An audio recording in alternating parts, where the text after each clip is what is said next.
Hello everyone, good afternoon. Good afternoon, sir.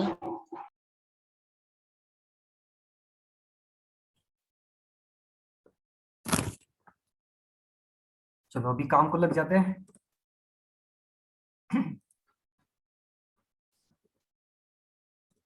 So next chapter जो हमें देखना है वो है general principle and process of isolation of elements. ये इनऑर्गेनिक का चैप्टर है और इसमें क्या बेसिकली हमें देखना है ना, तो बहुत सारे ओर्स या मेटल जो होते हैं उसको हम कैसे एक्सट्रैक्ट करते हैं, ठीक है, प्रॉफिटेबली एक्सट्रैक्ट कैसे किए जाते हैं, तो उसके बारे में थोड़ी सी इंफॉर्मेशन है और थोड़ी सी केमिस्ट्री है यहाँ पे। चैप्टर बहुत ज्यादा थ्योरेटिकल है और रिएक्शंस वगैरह उसमें रिएक्शंस है, लेकिन इनऑर्गेनिक रिएक्शन ज्यादा है, एप्लीकेशन बेस्ड है। तो वन बाय वन अभी देख लेंगे। So the first point, seven metals of antiquity. Antiquity मतलब क्या होता है, इंपॉर्टेंट जो है ना, वो कौन कौन से seven metals, gold, copper, silver, lead, tin, iron and mercury, ठीक है।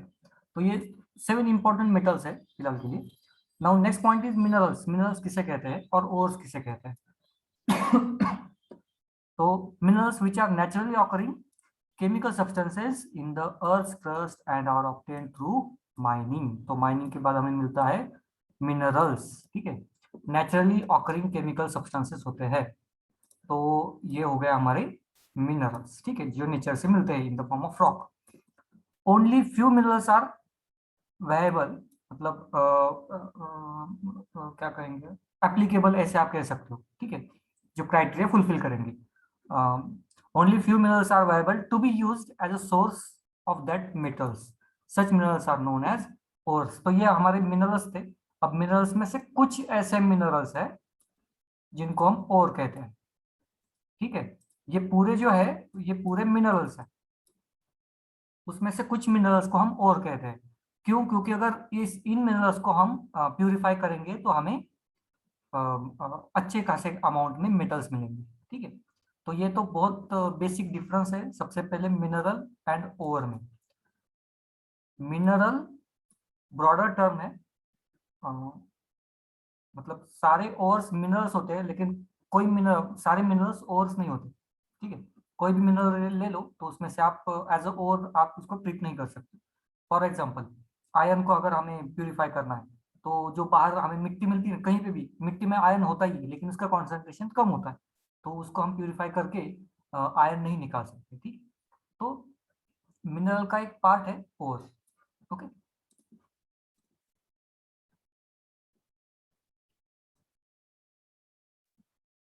तो यहाँ पे कुछ मेटल्स है एंड उसके ओर्स है, उसकी लिस्ट है ओर्स की। ये सारी चीजें आपको याद रखनी पड़ेगी, इसको कोई सॉल्यूशन है ही नहीं, आपको याद रखना है कि कौन से मेटल का कौन सा ओर है, ओके, और उसमें मेन कंपोजिशन क्या क्या है, वो आपको याद रखना पड़ेगा, ठीक है। उसका कोई सॉल्यूशन नहीं है, किसी के पास नहीं है, ओके। सो एल्यूमिनियम का है बॉक्साइट एंड सेकेंड वन कलनाइट, या फिर फॉर्म ऑफ क्ले भी कहा जाता है, लेकिन मेन जो है वो बॉक्साइट है, ठीक है। उसका केमिकल फॉर्मूला AlOXOH 3 2 रहता है। तो ये तो केमिकल कॉम्पोजिशन हुआ, ठीक है, मेन और बॉक्साइट है। अब इसके बारे में देखना भी है हमें, एल्यूमिनियम का प्यूरिफिकेशन, ये प्रोसेस भी देखनी है, तो वो बॉक्साइट से ही हम देखेंगे, आपके सिलेबस में ही है। आयन के भी है, 3 4 है आयन के ores, hematite, magnetite, etcetera etcetera. Sorry. So फिर से यहाँ पे मेन पॉइंट क्या आता है कि ओर्स याद रखने पड़ेंगे एंड कौन से मेटल वहां से हम एक्सट्रैक्ट करते हैं। फॉर एग्जांपल आयरन के कौन कौन से ओर्स हैं, ठीक है, मिनरल्स नहीं, ओर्स, हाँ, जिन कॉपर के ओर एंड जिंक के ओर, ये आपको याद रखने पड़ेगा, कोई सवाल नहीं है। नेक्स्ट पॉइंट इज, अब यहाँ से थोड़ा सा मेटलर्जी स्टार्ट हो जाती है। ये चैप्टर जो है ना, मेटलर्जी या इनऑर्गेनिक पे बेस पे है, तो ये स्टार्ट हो जाता है metallurgy. The entire scientific and technological process used for isolation, मतलब क्या है, साइंटिफिक प्रोसेस या फिर टेक्नोलॉजी किसके लिए यूज करना है, for isolation of metals, metals को बाहर निकालना, आइसोलेशन करना, प्यूरिफाई करना, फ्रॉम इट्स ओर, ओर से निकालना है, मिनरल से नहीं। मिनरल्स अभी मैंने बता दिया, ये वाले मिनरल्स होते हैं, ये वाले ओर होते हैं, ठीक है। तो सारे मिनरल्स ओर्स नहीं होते, लेकिन सारे ओर्स मिनरल्स होते हैं। तो कहाँ से निकालने हैं? ओर से, ठीक है, क्योंकि ओर से निकालोगे तो प्रॉफिटेबल अमाउंट ऑफ मेटल हमें मिलता है। Is known as metallurgy. तो ये जो प्रोसेस एंड टेक्निक है, मतलब ये साइंटिफिक प्रोसेस एंड टेक्नोलॉजी है, इस इन सबको ब्रॉडली हम कहते हैं मेटलर्जी, ठीक है। तो मेटलर्जी एक प्रोसेस है जिसके थ्रू हम ओर से पर्टिकुलर मेटल को एक्सट्रैक्ट करते हैं, ठीक है, in a profitable matter, profitable manner में हम उसको एक्सट्रैक्ट करते हैं। एक एग्जांपल देता हूँ आपको। गोल्ड के खजाने, खजाने नहीं, मतलब क्या, खदाने होते हैं, खजाने खदाने होते हैं, ठीक है, गोल्ड के। लेकिन आपको मालूम है सी वाटर से भी गोल्ड निकाला जा सकता है, ठीक है, सी वाटर से भी गोल्ड निकाला जा सकता है, लेकिन वो उतनी क्वांटिटी में मिलता नहीं है। आप प्रोसेस करोगे भी तो आप फायदे में नहीं रहोगे, क्योंकि आपको जितना गोल्ड निकालने में खर्च जाएगा, उससे कम का ही कॉस्ट का आपको गोल्ड मिलेगा, ठीक है। तो ये एक बहुत बड़ी प्रॉब्लम है, इसलिए और इंपॉर्टेंट है, मिनरल्स नहीं। Now major step. तो अब मेटलर्जी में कुछ स्टेजेस होते हैं जिसको परफॉर्म करने के बाद हमें प्योर मेटल मिलता है। एक है कॉन्सेंट्रेशन ऑफ ओर। पहले तो आप स्टेप्स देख लो, बाद में मैं बता दूंगा वन बाय वन क्या होता है। Next one, isolation of metal from its concentrated ore. And third, एक ब्रॉडली जो थर्ड प्रोसेस है वो है प्यूरिफिकेशन ऑफ मेटल। तो पहले इसमें क्या है, कॉन्सेंट्रेशन ऑफ ओर का मतलब क्या होता है, देखो एक जगह पे जब कोई एक पर्टिकुलर मेटल ज्यादा मिलता है, या कोई एक हमें मिनरल मिलता है, ओर मिलता है, जहाँ पे मेटल एक पर्टिकुलर ज्यादा है, तो उसमें से भी पर्टिकुलर ओर को ही रख के बाकी जो इम्प्योरिटीज होंगी, जिसको गैंग कहा जाता है, ठीक है, उसको बाहर निकालना पहला काम होता है। या फिर बाकी के अगर कोई मिनरल्स है, बाकी मेटल्स के कोई अगर और वहां पे प्रेजेंट है, तो उनको निकाल देना, ये एक इंपॉर्टेंट टास्क है। तो उसी को हम कहते हैं कॉन्सेंट्रेशन ऑफ ओर। तो ओर के साथ साथ और जो भी इम्प्योरिटीज है, तो इम्प्योरिटीज को बाहर निकालना, ओर को रखना, इम्प्योरिटी को बाहर निकालना, ये है कॉन्सेंट्रेशन ऑफ ओर। यहाँ पे हम ओर को कुछ भी नहीं कर रहे, एज इट इज रख रहे हैं। Second step is isolation of metal from its concentrated ore. Second stage में हम ओर को ट्रीट कर रहे हैं और इसमें से मेटल को बाहर निकाल रहे हैं, ठीक है, मेटल को बाहर निकाल रहे हैं फ्रॉम ओर। अब यहाँ पे एक प्रॉब्लम आती है कि हमें एक पर्टिकुलर मेटल चाहिए, लेकिन यहाँ पे दो या तीन या बहुत ज्यादा मेटल्स एक्सट्रैक्ट हो सकते हैं, पॉसिबिलिटी है, ठीक है। सपोज एल्यूमिनियम का ओर है, बॉक्साइड है, बॉक्साइड के साथ साथ बाकी के भी एलिमेंट्स आ सकते हैं, मैग्नीशियम जनरली आ जाता है, या बाकी के कोई भी आ सकते हैं, कोई इसमें इश्यू नहीं है। तो यहाँ पे आइसोलेशन ऑफ मेटल, तो मेटल को यहाँ से ओर से बाहर निकालना है, एक पर्टिकुलर एक task, second process. And third process में अब जो भी मेटल्स आ गए होंगे या बाकी की भी इम्प्योरिटीज बच के यहाँ पे आ गई होंगी, तो उसमें से मेटल को प्यूरिफाई करना सिर्फ। तो ये तीन स्टेजेस से मेटलर्जी परफॉर्म की जाती है, ठीक। ना अब बहुत सिंपल सी टेक्निक्स होती है कंसंट्रेशन करने के लिए, ओर्स को कंसंट्रेट करने के लिए बहुत सिंपल सी टेक्निक्स है, वन बाय वन टेक्निक हम देखेंगे। जैसे मैंने कहा, ये थ्योरेटिकल प्रोसेस है, थोड़ा सा आपको टू द पॉइंट थोड़ा याद रखना पड़ेगा। ओके, फर्स्ट है हाइड्रोलिक वॉशिंग। हाइड्रोलिक वॉशिंग, पहले ये डायग्राम तो आप समझ ही गए होंगे, पहले मैं आपको थ्योरी बता देता हूँ, डायग्राम के पास आ जाऊंगा। हाइड्रोलिक वॉशिंग एक है इसमें से। यहाँ पे होता क्या है, ग्रेविटी बेस्ड सेपरेशन होता है, gravity based separation. Okay, lighter particles, lighter gangue, gangue in the sense कि ये इम्प्योरिटी है, हमारे लिए इम्प्योरिटी है, ओके। तो इसमें से ये दूसरे मेटल के और हो सकते हैं, हमारे लिए वो इम्प्योरिटी।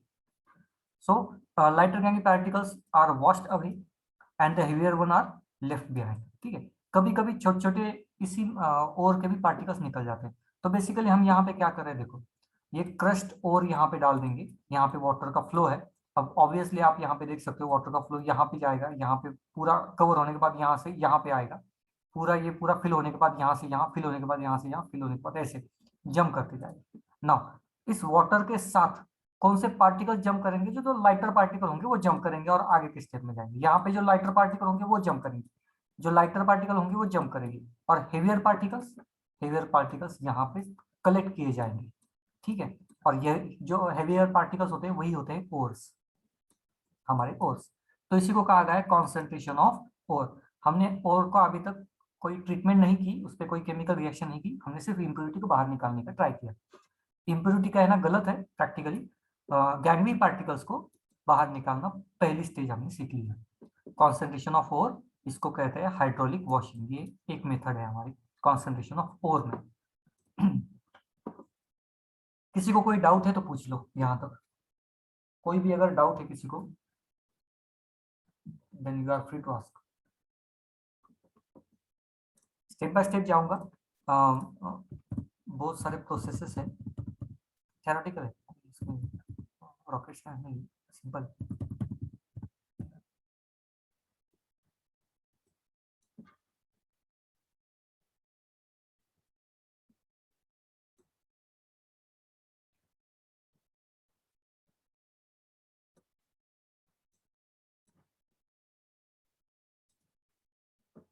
ओके, डाउट नहीं है, चलो आगे बढ़ेंगे। Next one, magnetic separator. ये एक मेथड है ओर को कॉन्सेंट्रेट करने की। अब हमें मालूम है सपोज बॉक्साइड का है या कोई भी एक ओर है जो मैग्नेटिक प्रॉपर्टी या फिर मैग्नेटिक फील्ड के साथ अट्रैक्ट करता है, इसको सेपरेट करना बहुत सिंपल है। इफ आइदर द ओर और द गैंग, या फिर ओर हमें चाहिए या फिर गैंग हमें चाहिए जिसको हमें सेपरेट करना है, is attracted towards magnetic field. अगर ये कंडीशन फुलफिल होती है तो ही हम मैग्नेटिक सेपरेटर के पास जाएंगे। तो यहाँ पे आप क्लियरली एनिमेशन में देख सकते हो, ये feeder, feeder in the sense जहां से हमें रॉ मटेरियल डालना है उसको हम कहते हैं फीडर, ठीक है।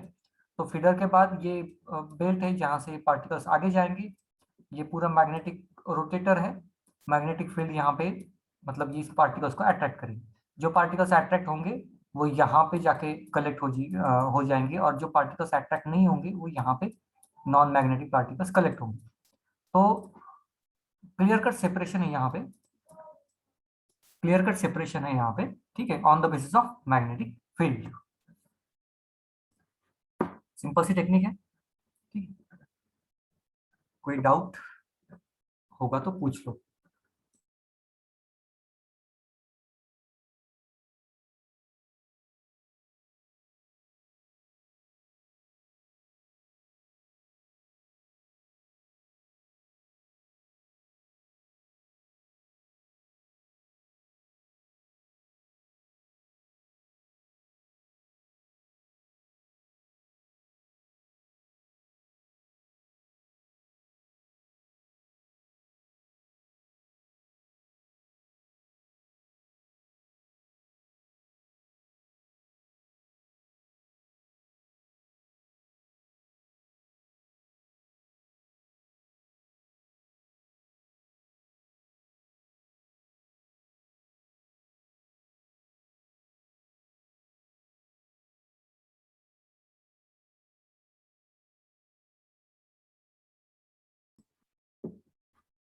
आगे बढ़ेंगे। हाँ, अब यहाँ से ये टेक्निक थोड़ी सी अलग है, इंपॉर्टेंट है। देखिए, फ्रोथ फ्लोटेशन मेथड। तो ये किसके लिए यूज करेंगे इसको पहले समझ लो। हर जगह पे नहीं होता, ये टेक्निक्स और कॉन्सेंट्रेशन के लिए डिपेंड करता है कि कौन कौन से इम्प्योरिटीज है। तो सबसे पहले पॉइंट, ये किसके लिए यूज करेंगे, तो सल्फाइड अगर वहां पे प्रेजेंट है तो सल्फाइड ओर के लिए यूज करेंगे। सल्फाइड ओर का मतलब ऐसा है जो ओर्स में सल्फर होता है। हाँ, तो यहाँ पे सल्फर जहाँ पे होगा, यहाँ पे सिलिका यहाँ पे यूज नहीं कर सकते, यहाँ पे यूज नहीं कर सकते। आयरन पायराइड्स के लिए यूज कर सकते हैं, कॉपर पायराइड्स के लिए यूज कर सकते हैं, कॉपर ग्लांस के लिए यूज कर सकते हैं, या जिंक ब्लेंड के लिए यूज कर सकते हैं। इसका मतलब ये हुआ, ठीक है। तो जहां पे भी सल्फर का कंपोनेंट होगा वहां पे आप फ्लोथ फ्लोटेशन मेथड को यूज कर सकते हैं। नाउ फर्स्ट कंडीशन, ये कंडीशन हो गई। Next point, sometimes it is possible to separate two sulphide ore by adjusting proper proportion of oil to water और बाय यूजिंग डिप्रेशन। तो हम दो ओर्स को कभी कभी हम आसानी से सेपरेट कर सकते हैं एक ही मेथड से, मतलब एक ही बार रन करने के बाद हम दो ओर्स को भी हम सेपरेट आउट कर सकते हैं, ठीक है। तो वो थोड़ा सा हाईएस्ट पार्ट हुआ, लेकिन चलो, कंडीशन क्या है, सल्फाइड ओर होना जरूरी है, सल्फर होना जरूरी है ना। यहाँ पे कुछ चीजें यूज की जाती है, पहले तो मैं आपको नाम बता दूं। एक तो यहाँ पे आपने देख लिया depressant first, second collector and froth, ये सेकंड है। ये जो है ना, फ्रोथ का मतलब फोम, झाग जो बनता है ना, फोम, फोम, ठीक है। अब उसमें भी छोटा सा डिफरेंस है, बता दूंगा मैं आपको। सेकंड वन स्टेबलाइजर एक होता है इसमें, ये सारी काम वगैरह बता दूंगा। ओके, सबसे पहले फ्रोथ और फोम में क्या डिफरेंस होता है। अ, ये जो फ्रोथ होता है ना, ये जल्दी बर्स्ट होके मतलब इसकी स्टेबिलिटी बहुत ज्यादा रहती है, ठीक है, और ये मिनरल से बनता है। बाकी सोप जो फोम बनाते हैं, वो फोम अनस्टेबल होता है। ओके, बहुत डिफरेंस है, केमिकली तो डिफरेंस बहुत ज्यादा है। अब और एग्जांपल तो मैं दिखाऊंगा। चलो पहले मैं आपको प्रोसेस ही बता दूं कि कैसे ये काम करता है। ओके, पहले तो टेक्निक देख लो, यहाँ पे एक एनिमेशन है, यहाँ पे एनिमेशन रन हो रहा था। ओके, ये इंस्ट्रूमेंट, सबसे पहले ये मैग्नेटिक स्टरर है, सिर्फ ये घुमाने के लिए या स्टरिंग करने के लिए। नेक्स्ट यहाँ से कंटिन्यूसली एयर पास होता है, यहाँ से इसके थ्रू, यहाँ से बबल्स बाहर निकलेंगे, ठीक है। एयर पास होता है जानबूझ के, क्योंकि फ्रोथ बनाने के लिए सबसे पहले हमें चाहिए एयर। ओके, मतलब लिक्विड भी, सोप भी फोम कब बनाएंगे, जब उसमें एयर होगा तभी बनाता है। फीडर जो हमारे पास और है, उसको अंदर डालने के लिए फीडर, बबल्स की यहाँ के बबल्स है। स्लरी, अब ये स्लरी किसे कहते हैं, तो अनरिएक्टेड जो पार्ट है ना, उसको कहा जाता है स्लरी, अनरिएक्टेड पार्ट को, ठीक है। एजिएटर, एजिटेटर मतलब ये जो मिक्स करने वाला है ना, उसको कहा गया है एजिटेटर। फ्रोथ जो ऊपर झाग बनेगा, उसको कहा गया है फ्रोथ। और ये फ्रोथ धीरे धीरे धीरे धीरे यहाँ पे कलेक्ट होते जाएगा, एंड देन कलेक्ट होने के बाद देन उसको फर्दर ट्रीटमेंट की जाएगी। होता क्या है, पहले इस चीज को समझो। ये फीड यहाँ से डालते हैं, मतलब और या बाकी जो भी हमने निकाला है ना, और विथ इम्प्योरिटी जो भी है, यहाँ पे ये सारे मटेरियल डाला जाता है, ठीक है, ऊपर से नीचे। नाउ कंटिन्यूअसली यहाँ से बबल्स पास आउट होते हैं, कंटिन्यूअसली बबल्स पास आउट होते हैं। यहाँ पे क्या रहता है, वाटर के साथ साथ ऑयल भी रहता है, ठीक है। यहाँ पे वाटर के साथ साथ ऑयल भी रहता है, प्लस ये जो ऑयल है, यही तो फ्रोथ बनाता है। फ्रोथ मतलब वो झाग बनाता है, वो ऑयल बनाता है। लेकिन ये ऑयल सिर्फ ऑयल नहीं, ऑयल इन मिनरल्स या ओर के साथ मिक्स होके फ्रोथ बनाता है, ठीक है। सेकेंड, ये फ्रोथ को स्टेबलाइज करने के लिए, मतलब ये झाग बनने के बाद ये बर्स्ट होके वापस से और नीचे नहीं जाना चाहिए, ये यहीं पे ऊपर रहना चाहिए फ्रोथ के फॉर्म में। ओके, ओर्स हेवी रहते हैं, चीजों को समझो, ओर्स हेवी रहते हैं, ठीक है, वो नीचे रहने का ट्राई करेंगे, लेकिन यहाँ पे ये ऊपर रहेंगे, क्यों, क्योंकि वो फ्रोथ के साथ है। अब ये फोर्स फ्रोथ अगर बस्ट हो गया तो ये और तो नीचे आ जाएंगे, तो ये बस्ट नहीं होने चाहिए, इसके लिए यूज करते हैं स्टेबिलाईजर, ठीक है। ताकि स्टेबिलाईजर क्या करता है, ये फ्रोथ उसी फॉर्म में रहेगा, ये रखने का ट्राई करता है, मतलब वो रखता है बहुत टाइम तक। देन धीरे धीरे क्या होता है, कंटिन्यूअसली यहाँ से बबल्स पास आउट होंगे, धीरे धीरे पानी की लेवल भी मेंटेन की जाती है। ये ऊपर का जो लेयर है, ये कंटिन्यूअसली कलेक्ट किया जाता है, ऊपर का लेयर कंटिन्यूअसली कलेक्ट किया जाता है। इसमें क्या रहता है, तो इसमें ऑब्वियसली और रहेंगे। ओके, नाउ अब यहाँ पे ये ऑयल डिपेंड करता है, ऑयल पे डिपेंड करता है कि ये कौन सा सल्फर का और स्रोत बनाएगा, ये कौन सा नहीं बनाएगा।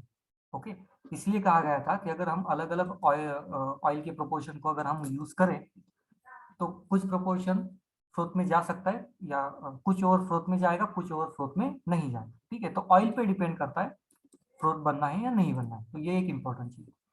स्टेबलाइजर का काम समझ में आ गया, ठीक है। कलेक्टर्स एंड फ्रोथ, ये पूरा कलेक्टर है, जहाँ पे ये पूरी चीजें कलेक्ट हो जाती है, ठीक है। फ्रोथ का भी मतलब आपको समझ में आ गया, फ्रोथ का भी मतलब समझ में आ गया। ओके, डिप्रेसेंट, अगर हमें दो चीजों को सेपरेट आउट करना है, सेपरेट आउट करना है, तो एक को तो फ्रोथ में रहना पड़ेगा, लेकिन दूसरे जो स्मॉल क्वांटिटी जो फ्रोथ में जाती है, उसको भी वापस लाना पड़ेगा ना, तो उसके लिए डिप्रेसेंट यूज करते हैं, ठीक है। डिप्रेशन क्या करता है, दूसरे ओर को, सल्फर के दो ओर है ना, तो एक एक ज्यादा रिएक्टिव होगा, एक लेस रिएक्टिव होगा, एक लेस फ्रोथ बनाएगा। जो लेस फ्रोथ बनाएगा ना, उसको स्टेबिलिटी, मतलब उसके फ्रोथ को स्टेबिलिटी रहने नहीं देता, स्टेबल होने नहीं देता है उसको, ठीक है। तो उसको डिप्रेशन कहा गया है, फ्रोथ में जाने नहीं देता एक को, दोनों में से। तो ये डिप्रेशन है। तो ये पूरा है मैकेनिज्म फ्रोथ फ्लोटेशन मेथड के लिए। एनिमेशन में आप देख सकते हो कंटिन्यूसली बबल्स ऊपर जाते रहते हैं, झाग बनते रहता है, कलेक्ट होते रहता है। So, ये प्रोसेस कंटिन्यूस होती रहती है। कोई डाउट है किसी को तो पूछ लो, कोई डाउट है तो पूछ लो।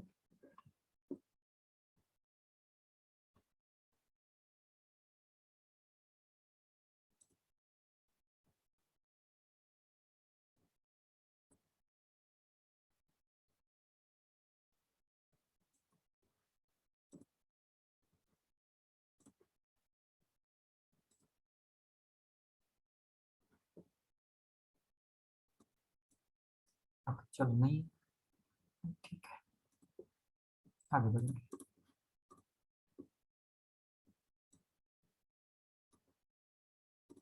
Example in the case of ore containing ZnS and PbS। अब यहाँ पे देखो, दो है सल्फाइड के, ठीक है। तो इन दोनों को हम यूज कर सकते हैं, लेकिन उसके लिए डिप्रेशन कौन सा यूज करना पड़ता है?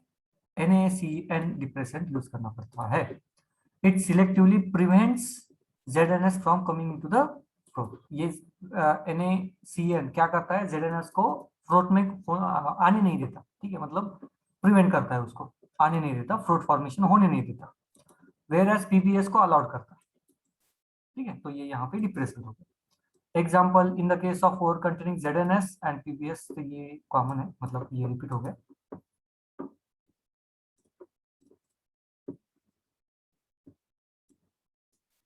Next process is leaching.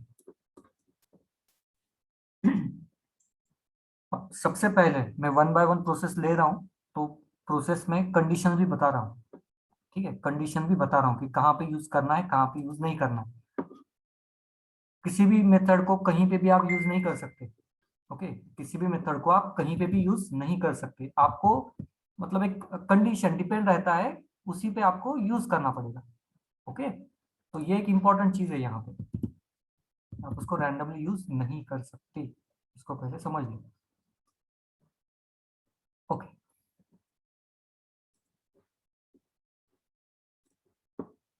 Next one, leaching. Leaching is often used if the ore is soluble in some suitable solvent. अगर particular suitable solvent में ore soluble है तो लीचिंग यूज करेंगे, ठीक है।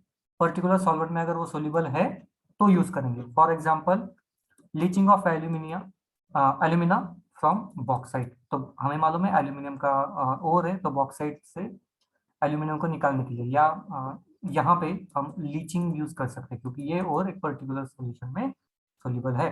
कहाँ पे है, कैसे है, ये पूरी प्रोसेस में हमें देखना है, उसका टेंशन मतलब, ये पूरा पूरा सेपरेट हमें पढ़ना है एल्यूमिनियम का एक्सट्रैक्शन।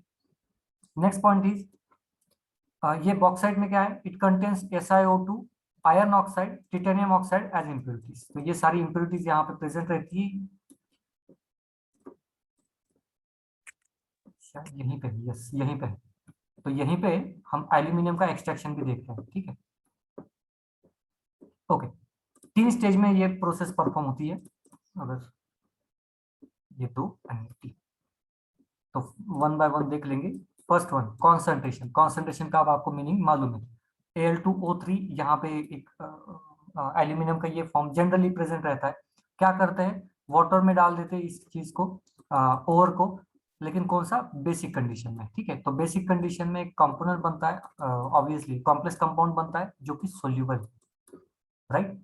ये तो सोल्यूबल हो गया, लेकिन जो बाकी की इंप्योरिटीज थी, कौन कौन सी? ये वाली, ये SiO2, अच्छा हालांकि ये भी सोल्यूबल हो जाता है, लेकिन आयरन ऑक्साइड, टिटेनियम ये बच जाता है, ठीक है। तो कुछ मतलब इसके साथ साथ सिलिका भी डिजोल्व हो जाता है, यहाँ पे भी होगा शायद कहीं पे। Al2O is extracted out as a sodium aluminate. तो इस कॉम्प्लेक्स के फॉर्म में इसको हम बाहर निकाल लिए पहले मतलब डिजोल्व कर लिए वाटर में, but SiO2 to dissolve, yes यहाँ पे देखो, ये SiO2 ये इम्प्योरिटी है, ये भी डिजोल्व हो जाती है, लेकिन चलो ठीक है, एक ही इम्प्योरिटी आई ना, बाकी के 2-3 इम्प्योरिटी तो चले गए। ठीक है, तो ये एक इंपॉर्टेंट चीज यहाँ पे परफॉर्म हो गई, to dissolve forming sodium silicate, तो यहाँ पे भी ये सोडियम सिलिकेट बनाते हैं। Other impurities are left behind. याद रखिएगा, हमें यहाँ पे सोडियम का कोई लेना देना नहीं है, ना OH का लेना देना है, हमें सिर्फ एल्यूमिनियम पे फोकस करना है। अगर हमें दूसरे कंपाउंड्स मिलते हैं, फॉर एग्जाम्पल सिलिका मिलता है, तो ये हमारे लिए बाय प्रोडक्ट होगा, उस पर ज्यादा फोकस नहीं किया जाएगा। आगे बढ़ेंगे, हमने जो एक प्रोसेस केमिकल रिएक्शन परफॉर्म की थी, अभी एक कॉम्प्लेक्स कंपाउंड बनाया था। अब क्या करेंगे, CO2 के साथ उसको ट्रीट किया जाएगा, मतलब हम सेकेंड स्टेज में आ गए। अब ओर को ट्रीट कर रहे हैं, हम मेटल को बाहर निकालने की, मेटल को बाहर निकालने के लिए हम ट्रीट कर रहे हैं, जो सेकेंड स्टेज है। Conversion to Al2O3, again Al2O3 में वापस से कन्वर्जन करना है। कैसे करेंगे, CO2, वहां पे हमने बेस लिया था ना, तो एक एसिड चाहिए वापस उसको रिवर्स करने के लिए, तो यहाँ पे CO2 जो कि एसिडिक होता है पास कर देंगे, तो ऑब्वियसली Al2O3 का फॉर्मेशन आराम से हो जाएगा। वाटर मीडियम है, इसलिए कुछ वाटर के मॉलिक्यूल्स मतलब हाइड्रेटेड फॉर्म में हमें मिलेगा, ये ऑब्वियस है, हाइड्रेटेड फॉर्म में मिलेगा। ठीक है, बाकी जो बचता है Na एंड CO2OH, ये पूरा मिला के NaCO3 का फॉर्मेशन कर देंगे। ठीक है, ये सेकंड रिएक्शन। तो यहाँ पे हमने बेसिकली क्या किया, एल्यूमिनियम को बाहर निकाला अभी, वो भी सॉलिड फॉर्म में। पहले तो ये एक्वियस में था, अभी हमने सॉलिड में निकाला है, बाहर निकाला है, सेकेंड स्टेज परफॉर्म की है अभी। ठीक है ना, नेक्स्ट वन, थर्ड पॉइंट में हम हीटिंग करते हैं। हीटिंग करने के बाद बेसिकली ये जो सॉलिड पार्टिकल्स, ये तो हमने बाहर निकाल लिए।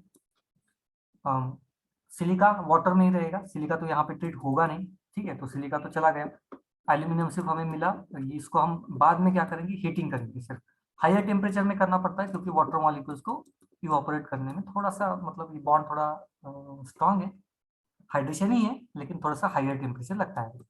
काम सिर्फ सिंपल है कि इस वाटर को बाहर निकालें। ठीक है, तो प्योर फॉर्म में Al2O3 हमें मिल जाएगा। तो ये एक सिंपल सी मेथड है, जिसके थ्रू, तीन स्टेज प्रोसेस है, जिसके थ्रू हम एल्यूमिनियम को सेपरेट आउट करते हैं। इस पे क्वेश्चन आता है। ठीक है, इस पे क्वेश्चन आते हैं, ये तीन स्टेजेस। अब आपको शायद लीचिंग भी समझ में आ गया होगा, एंड एल्यूमिनियम का एक्सट्रैक्शन भी समझ में आ गया होगा।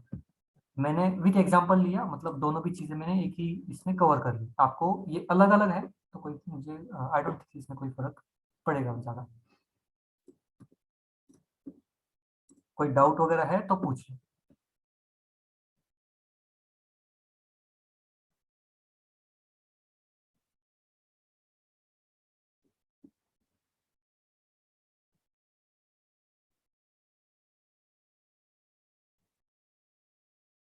नहीं है डाउट, अच्छा आगे बढ़ेंगे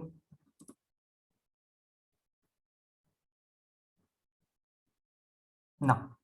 इसके अलावा और अ, बाकी के एग्जांपल्स कौन कौन से हैं, तो मतलब एक Ag and Au, silver and gold, इनके लिए भी लीचिंग प्रोसेस को परफॉर्म किया जाता है। ठीक है, लीचिंग प्रोसेस को कैसे करते हैं, फिर से वही बात कि लीचिंग प्रोसेस का ही मतलब है ना, पहले तो ये और तो सॉलिड स्टेट में रहेंगे, इसमें तो कोई प्रॉब्लम है ही नहीं। ठीक है, वाटर में या एक सुटेबल सॉल्वेंट में, हर बार वाटर ही नहीं होगा, सुटेबल सॉल्वेंट में उसको पहले जो डिजोल्व किया जाता है, यहाँ पे आप डिजोल्व किया जाता है, इम्प्योरिटी अनडिजोल्व फॉर्म में रहेंगी, उनको बाहर निकाला जाता है।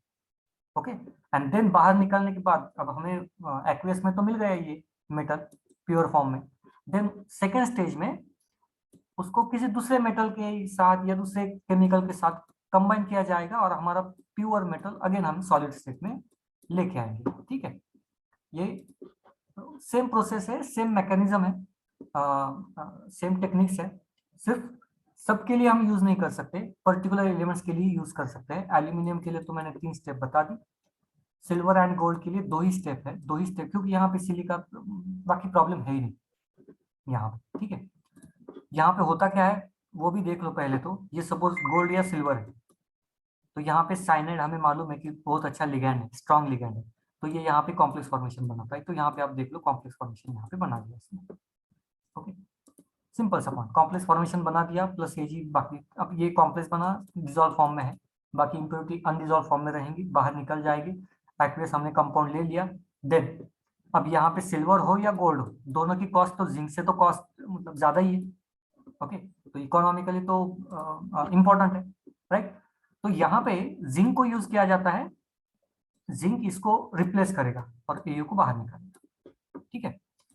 अब सबसे इंपॉर्टेंट चीज जो आप लास्ट लेक्चर में मैंने आपको बताया था ना कि एक आपको एक डायग्राम आपको पढ़नी है इस चैप्टर में, तो उसका थोड़ा सा मैं आपको बेसिक बता देता हूँ। देखो, जिंक ऑक्सीडेशन स्टेट 0, प्रोडक्ट में देखा जाए तो ऑक्सीडेशन स्टेट 100% यहाँ पे +2 होगी, ओके। तो 0 to +2 मतलब इसका हो गया ऑक्सीडेशन, ठीक है, इसका हो गया रिडक्शन। किसने किसका ऑक्सीडेशन किया, ये फाइंड आउट करने के लिए हमें वो डायग्राम चाहिए, ठीक है। क्या जिंक के अलावा, अगर जिंक भी कॉस्टली है, एल्यूमिनियम और थोड़ा सस्ता है, तो हम क्या एल्यूमिनियम को यूज कर सकते हैं यहाँ पे, और अगर कर सकते हैं तो कौन से टेम्परेचर में कर सकते हैं, ठीक है। तो ये सारी चीजें हमें उस डायग्राम से निकल के आती है। कहाँ गई वो, ये वाली डायग्राम, ओके, इलिंग्राम डायग्राम। तो ये यहाँ से पूरी चीजें निकल के आ सकती है, तो ये इंपॉर्टेंट है यहाँ पे, ओके।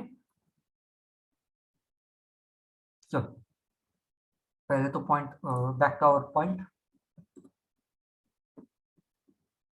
तो ये दो स्टेज, मतलब दो स्टेप मैकेनिज्म है, सिंपल सा। यहाँ पे इसने क्या किया, सिर्फ इस मेटल को रिप्लेस कर दिया, ठीक है। बाहर क्या निकल के आया, जो भी हमारा यू या एजी, जो भी सिल्वर गोल्ड होगा, जो भी हो, सॉलिड स्टेट में आ गया। देन प्यूरिफाई करेंगे, सॉलिड स्टेट पार्टिकल्स को कलेक्ट करेंगे, खत्म बात, मिल गया प्योर गोल्ड। इतनी सिंपल सी टेक्निक है। लेकिन याद रखना, यहाँ पे साइनाइड यूज होता है, जो कि पॉइजनस है, ये तो सबको मालूम है। तो किसी को कोई डाउट है तो पूछ लो।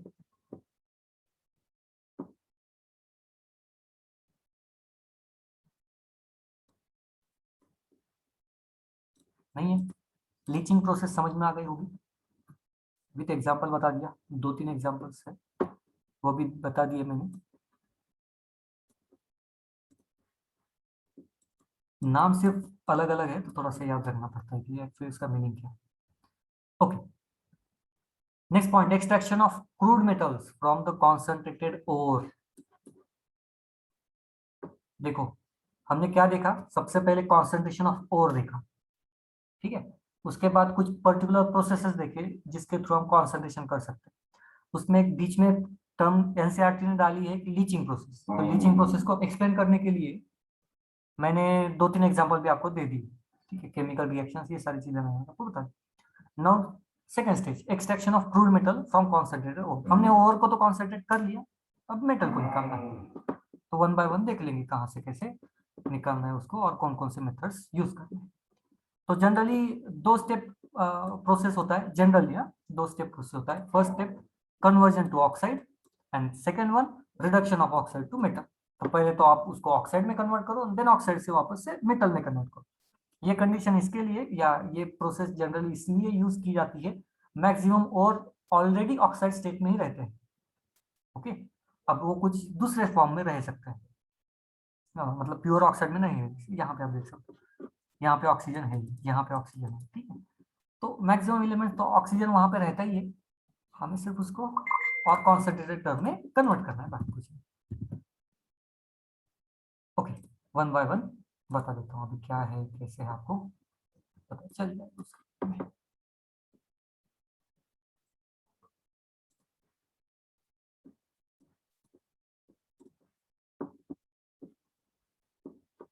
Okay, so first, conversion of oxide कैसे करेंगे, एकदम सिंपल सा पॉइंट है। डिपेंड करता है कि मेटल आपके पास कौन सा है।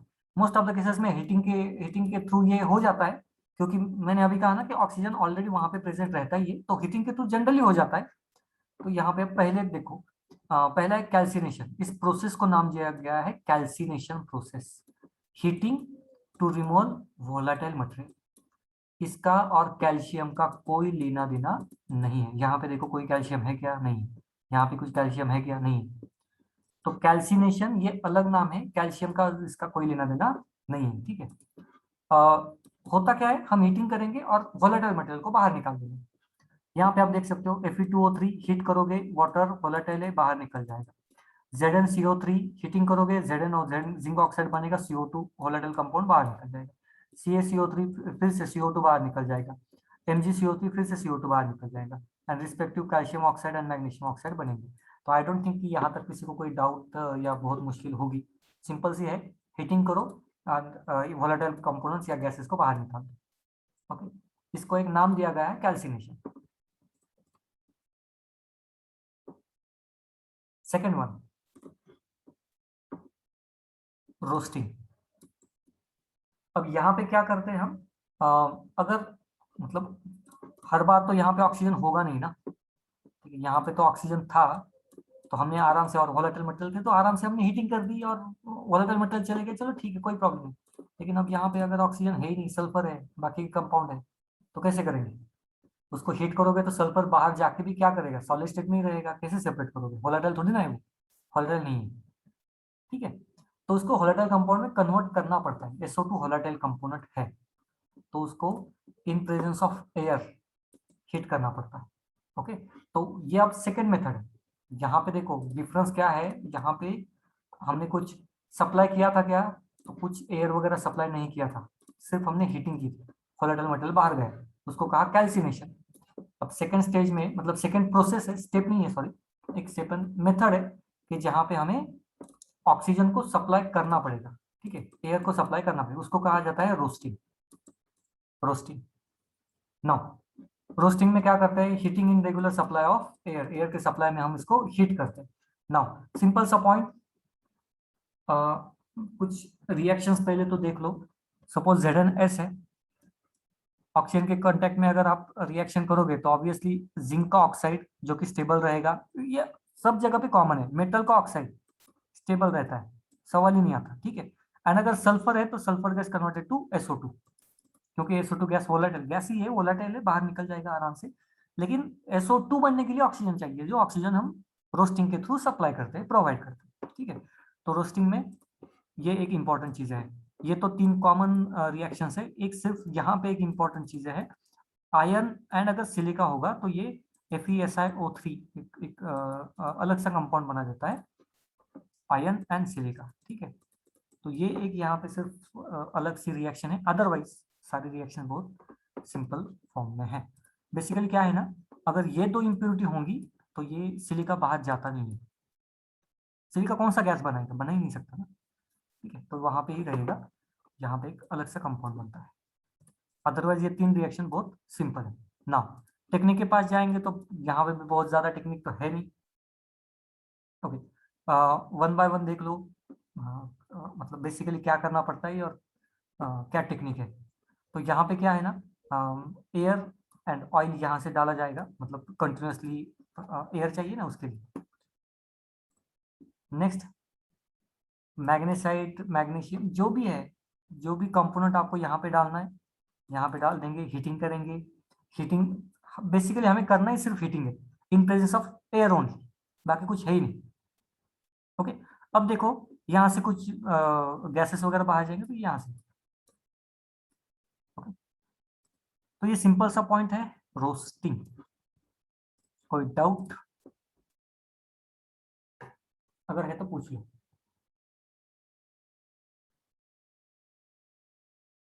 कोई डाउट है तो पूछ लो, 1 मिनट बाकी है।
ओके, सो ये हो गया हमारा पहला पॉइंट। मतलब ये दो मेथड है, कहाँ पे, किसमें, हम देखो पहले तो हम देख रहे हैं second point, extraction of crude milk. उसमें दो मेथड्स है, conversion to oxide, and second step है reduction of oxide to metal. ठीक है, तो ये जो फर्स्ट मेथड है उसमें भी फर्दर दो मेथड्स है। ओके, तो आप थोड़ा सा चैप्टर में कहाँ पे हैं थोड़ा सा याद रखिएगा। ठीक है, हमने मेटलर्जी देखा, मेटलर्जी में तीन प्रोसेसेस देखे, मतलब तीन प्रोसेस होती है, फर्स्ट सेकेंड थर्ड। हम सेकेंड प्रोसेस में है, सेकेंड प्रोसेस में भी दो प्रोसेस, दो स्टेप करनी पड़ती है, step one step two. First stage में भी दो दो स्टेजेस, मतलब ये फर्स्ट स्टेज में भी दो है, एक कैल्सिनेशन जो अभी हमने देखा, क्या नाम था उसका, रोस्टिंग। ठीक है, तो ये दो हमने मेथड देखी ना। अभी ये सेकंड पॉइंट हमें देखना है।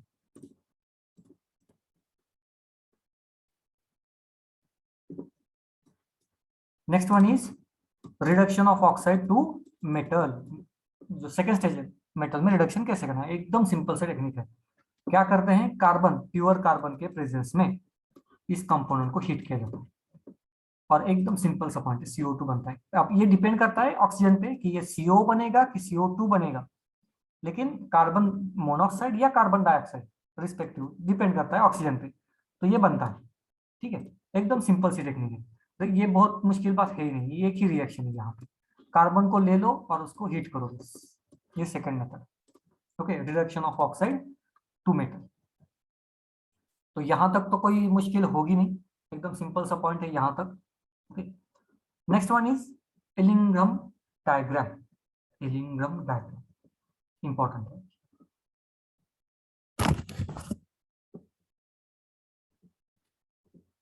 ओके, सो सबसे पहला पॉइंट, दो चैप्टर तो आपको यहाँ पे क्लियर चाहिए। एक थर्मोडायनामिक्स चाहिए and second one redox reaction में चार्ज आपको निकालना आना चाहिए। रेडॉक्स रिएक्शन, सॉरी, थर्मोडायनामिक्स में पहले देख लेंगे। इलिंग्रम डायग्राम ये आपके सामने है, फर्स्ट पॉइंट सेकेंड पॉइंट बहुत ज्यादा कॉम्प्लिकेट नहीं करेंगे, कीप इट सिंपल। सारे ग्राफ्स ऊपर की तरफ जा रहे हैं, सारे ऊपर की तरफ जा रहे हैं, एक्सेप्शन सिर्फ अकेला है कार्बन की तरफ। ओके, अगर कार्बन प्योर फॉर्म में है तो उसका ग्राफ डाउनवर्ड डायरेक्शन में जा रहा है, अदरवाइज आप कहीं भी, ये तो डाउनवर्ड भी नहीं बोल सकते, मतलब ये तो स्ट्रेट लाइन है, सिर्फ ये एक ही ग्राफ है जो डाउनवर्ड डायरेक्शन में जा रहा है।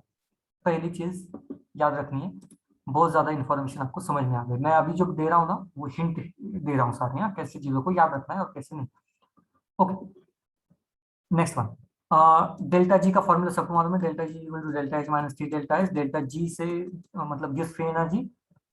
ये अगर नेगेटिव है तो रिएक्शन स्पॉन्टेनियस होगी, अगर ये रिएक्शन ये पॉजिटिव है तो रिएक्शन नॉन स्पॉन्टेनियस होगी, ये तो ये भी सबको मालूम है।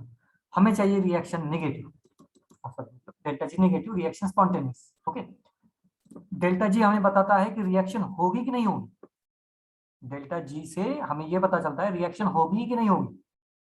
ओके, अब देखो इस ग्राफ में पहला पॉइंट यहाँ पे क्या यूज किया है, तो टेम्परेचर एक्स एक्सिस पे, वाई एक्सिस पे डेल्टा जी जीरो यूज किया है। अब यहाँ पे एक बहुत बड़ा प्रॉब्लम आ जाता है, यहाँ पे यूज किया है डेल्टा जी जीरो और यहाँ पे यूज किया है डेल्टा जी, इन दोनों में डिफरेंस है, दोनों का मतलब सेम नहीं होता।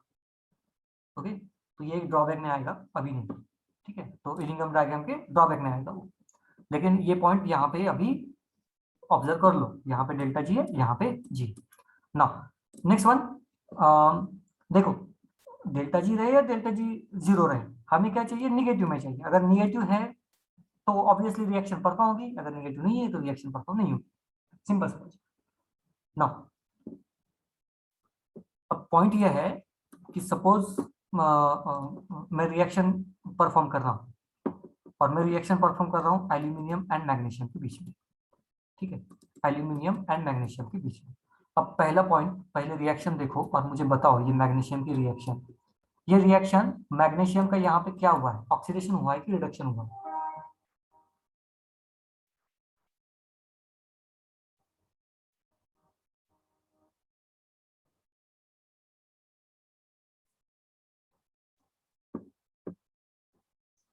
रिएक्शन देख के मुझे बताओ कि मैग्नीशियम का ऑक्सीडेशन हुआ है कि रिडक्शन हुआ।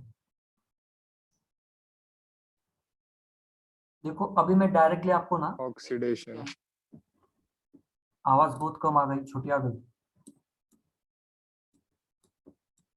खाना नहीं खाया? ऑक्सीडेशन। Oxidation, okay. इसका हो गया ऑक्सीडेशन। यहाँ पे देखो इसका भी ऑक्सीडेशन है, इसका भी ऑक्सीडेशन है, इसका भी ऑक्सीडेशन है, इसका भी, सबका ऑक्सीडेशन ही है। नाउ सपोज मैं अगर ऐसा कहूँ 800 डिग्री सेल्सियस पे, ओके, मेरे पास सॉल्यूशन में दो कंपोनेंट है, एक है मैग्नीशियम, एक है एल्यूमिनियम। ठीक है, magnesium aluminium. Oxidation reaction perform तो होगी, लेकिन दोनों की नहीं होगी, एक की होगी। आइदर मैग्नीशियम की होगी, नहीं तो एल्यूमिनियम की होगी। मतलब यहाँ पे मैं अगर रॉड डाल दूं, इलेक्ट्रिसिटी पास करूं, या ऐसे कुछ कंडीशंस रख दूं जहां से ऑक्सीडेशन रिडक्शन रिएक्शन होना चाहिए, दोनों में से एक की होगी, एक की नहीं होगी। किसकी होगी बताओ?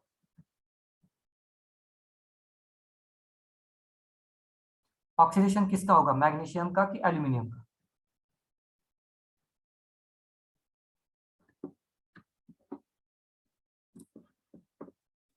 ये क्वेश्चन में आधा पिलिंग्रम डायग्राम है।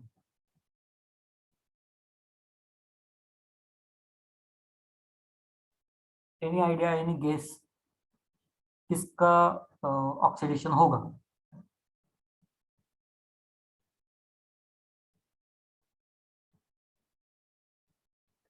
Sir, magnesium because more negative value, delta G. Okay, correct है। मैग्नीशियम का ऑक्सीडेशन होगा, एल्यूमिनियम का ऑक्सीडेशन फिलहाल के लिए रोका जाएगा या नहीं होगा। ठीक है ना, मैग्नीशियम का ऑक्सीडेशन होगा कौन से टेम्परेचर में, 800। और वही लॉजिक के बेसिस पे मैं ये भी कह सकता हूं, अगर मैं टेम्परेचर 800 की जगह पे 16,000 रखूं, 1600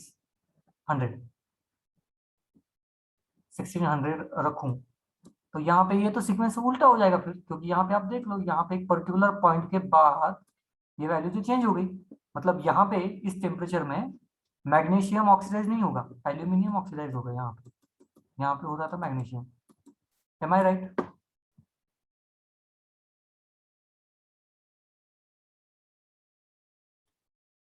यहाँ तक सबको समझ में आ गया? यस और नो?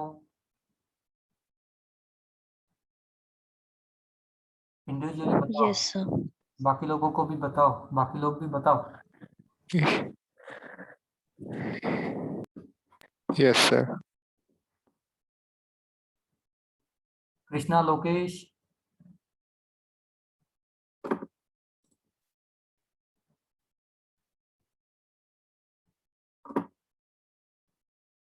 ओके। तो ये सिंपल सा, यहाँ तक तो लॉजिक है कि यहाँ पे obviously delta G negative charge, मतलब डेल्टा जी वैल्यू हमें बताएगी कि किसका ऑक्सीडेशन होगा, किसका रिडक्शन होगा। ये डायग्राम हमें वही चीज को हेल्प करती है। मतलब अगर हमारे पास एल्यूमिनियम है और एल्यूमिनियम का ऑक्सीडेशन परफॉर्म करना है, तो कौन करेगा? Zn करेगा? नहीं कर सकता। कौन करेगा? मैग्नीशियम। या मतलब इसका रिडक्शन जो भी करना है, हमें बेसिकली ये डायग्राम बताती है कि कौन सी रिएक्शन होगी और कौन सी रिएक्शन नहीं होगी। ओके, तो अगर मुझे मेरे सॉल्यूशन में Al2O3 है, Al2O3, और उसको मुझे कन्वर्ट करना है एल्यूमिनियम में, तो ये कन्वर्जन कौन कर सकता है? सिर्फ मैग्नीशियम कर सकता है।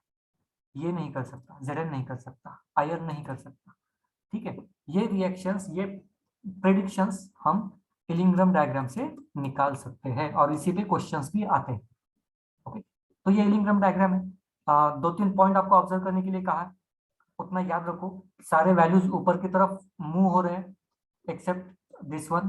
पहला ऑब्जर्वेशन बताया था। सेकंड ऑब्जर्वेशन, यहाँ पे डेल्टा जी नॉट की वैल्यू है, सेकंड ऑब्जर्वेशन। थर्ड ऑब्जर्वेशन, यहाँ पे मैग्नीशियम पहले तो नीचे रहता है, बाद में एक पर्टिकुलर टेम्परेचर के बाद वो ऊपर चला जाता है। ठीक है, तो टेम्परेचर भी लगभग कितना है एग्जैक्टली तो आपको मतलब मालूम होना जरूरी नहीं है, लेकिन 1300 के आसपास वो टेम्परेचर है। ठीक है, कम ज्यादा हो सकता है, ये आइडियल फिगर भी नहीं है, याद रखना इस चीज को। लेकिन यहाँ पे एक चेंज होता है इतना याद रखो, मैग्नीशियम एंड एल्यूमिनियम में चेंज होता है। ओके, बाकी आपने अभी जो प्रेडिक्शन निकाला ना कि मैग्नीशियम रिएक्शन में जाएगा एल्यूमिनियम में, यही आपको प्रेडिक्शन निकालने हैं इस डायग्राम को देखते हुए। अब कैसे निकालने हैं, क्या निकालने हैं, ये आप देखो, एनसीईआरटी के कुछ क्वेश्चंस आपके सामने हैं। मैं जानबूझ के उस क्वेश्चंस को मतलब क्वेश्चंस को लूंगा ताकि आपको समझ में आ जाए क्या करना है बेसिकली और कैसे उसको फाइंड आउट किया जाएगा। Okay, suggest a condition under which magnesium को रिड्यूस एल्यूमिना। मैग्नीशियम एल्यूमिना को रिड्यूस करना चाहिए। Suggest the condition, condition suggest कीजिएगा, कैसे उन्होंने कहा। ओके, अब आपके पास इलिंग्रम डायग्राम रहे या ना रहे, आपको तो ये याद है, मैंने आपको ऑब्जर्व करने के लिए बोला था, मैग्नीशियम पहले नीचे बाद में ऊपर जाता है। ठीक है, हमें क्या करना है, under the condition magnesium could reduce alumina, alumina को रिडक्शन में डालना होगा। ठीक है, एल्यूमिना को रिड्यूस करना पड़ेगा। ओके, यहाँ पे देखो, अब यहाँ पे आंसर है, सिर्फ लॉजिकली देखना है। दो इक्वेशन से Al plus O2 gives Al2O3 के यहाँ पे ऑक्सीडेशन हुआ, यस, यहाँ पे ऑक्सीडेशन, यहाँ पे रिडक्शन, सॉरी यहाँ पे भी ऑक्सीडेशन, यहाँ पे भी ऑक्सीडेशन। हमें क्या करना है, एल्यूमिना को रिडक्शन करना है, इस रिएक्शन को रिवर्स करनी है। ठीक है, इस रिएक्शन को रिवर्स करनी है, मतलब पावरफुल कौन चाहिए, मैग्नीशियम, मतलब नीचे कौन चाहिए, मैग्नीशियम। कौन से टेम्परेचर में, इस टेम्परेचर से पहले ये हो सकता है, अदरवाइज नहीं। At the point intersection of Al2O3 and MgO curves marked as A, तो A मार्क से पहले in diagram the delta G becomes 0 for the reaction. A mark पे डेल्टा G एग्जैक्टली 0 रहेगा, A मार्क से पहले obviously ये negative रहेगा, मतलब रिएक्शन हो सकती है। ठीक है, क्वेश्चन और आंसर समझ में आ गया। इसी टाइप के क्वेश्चन आएंगे एग्जाम में, इसी टाइप के क्वेश्चन भी आते हैं।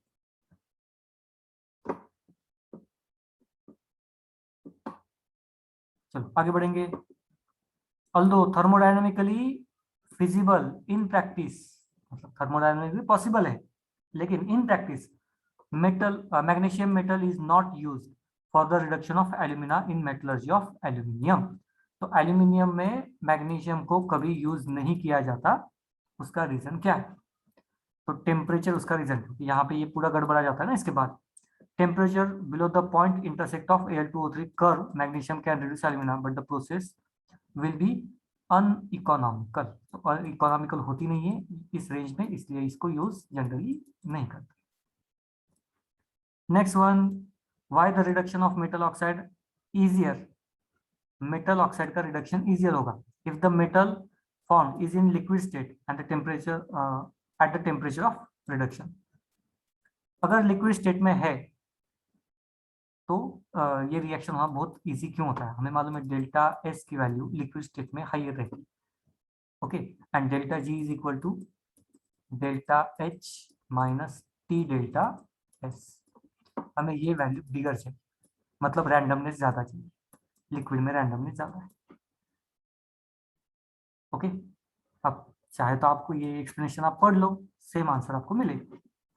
पॉइंट समझ में आ गया, चीजों को कैसे इंटरलिंक करते हैं और ये डायग्राम पे कैसे क्वेश्चंस आते हैं।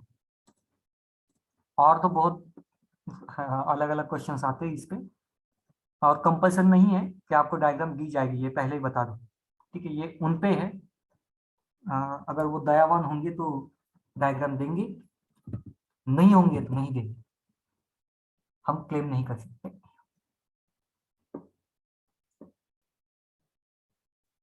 चलो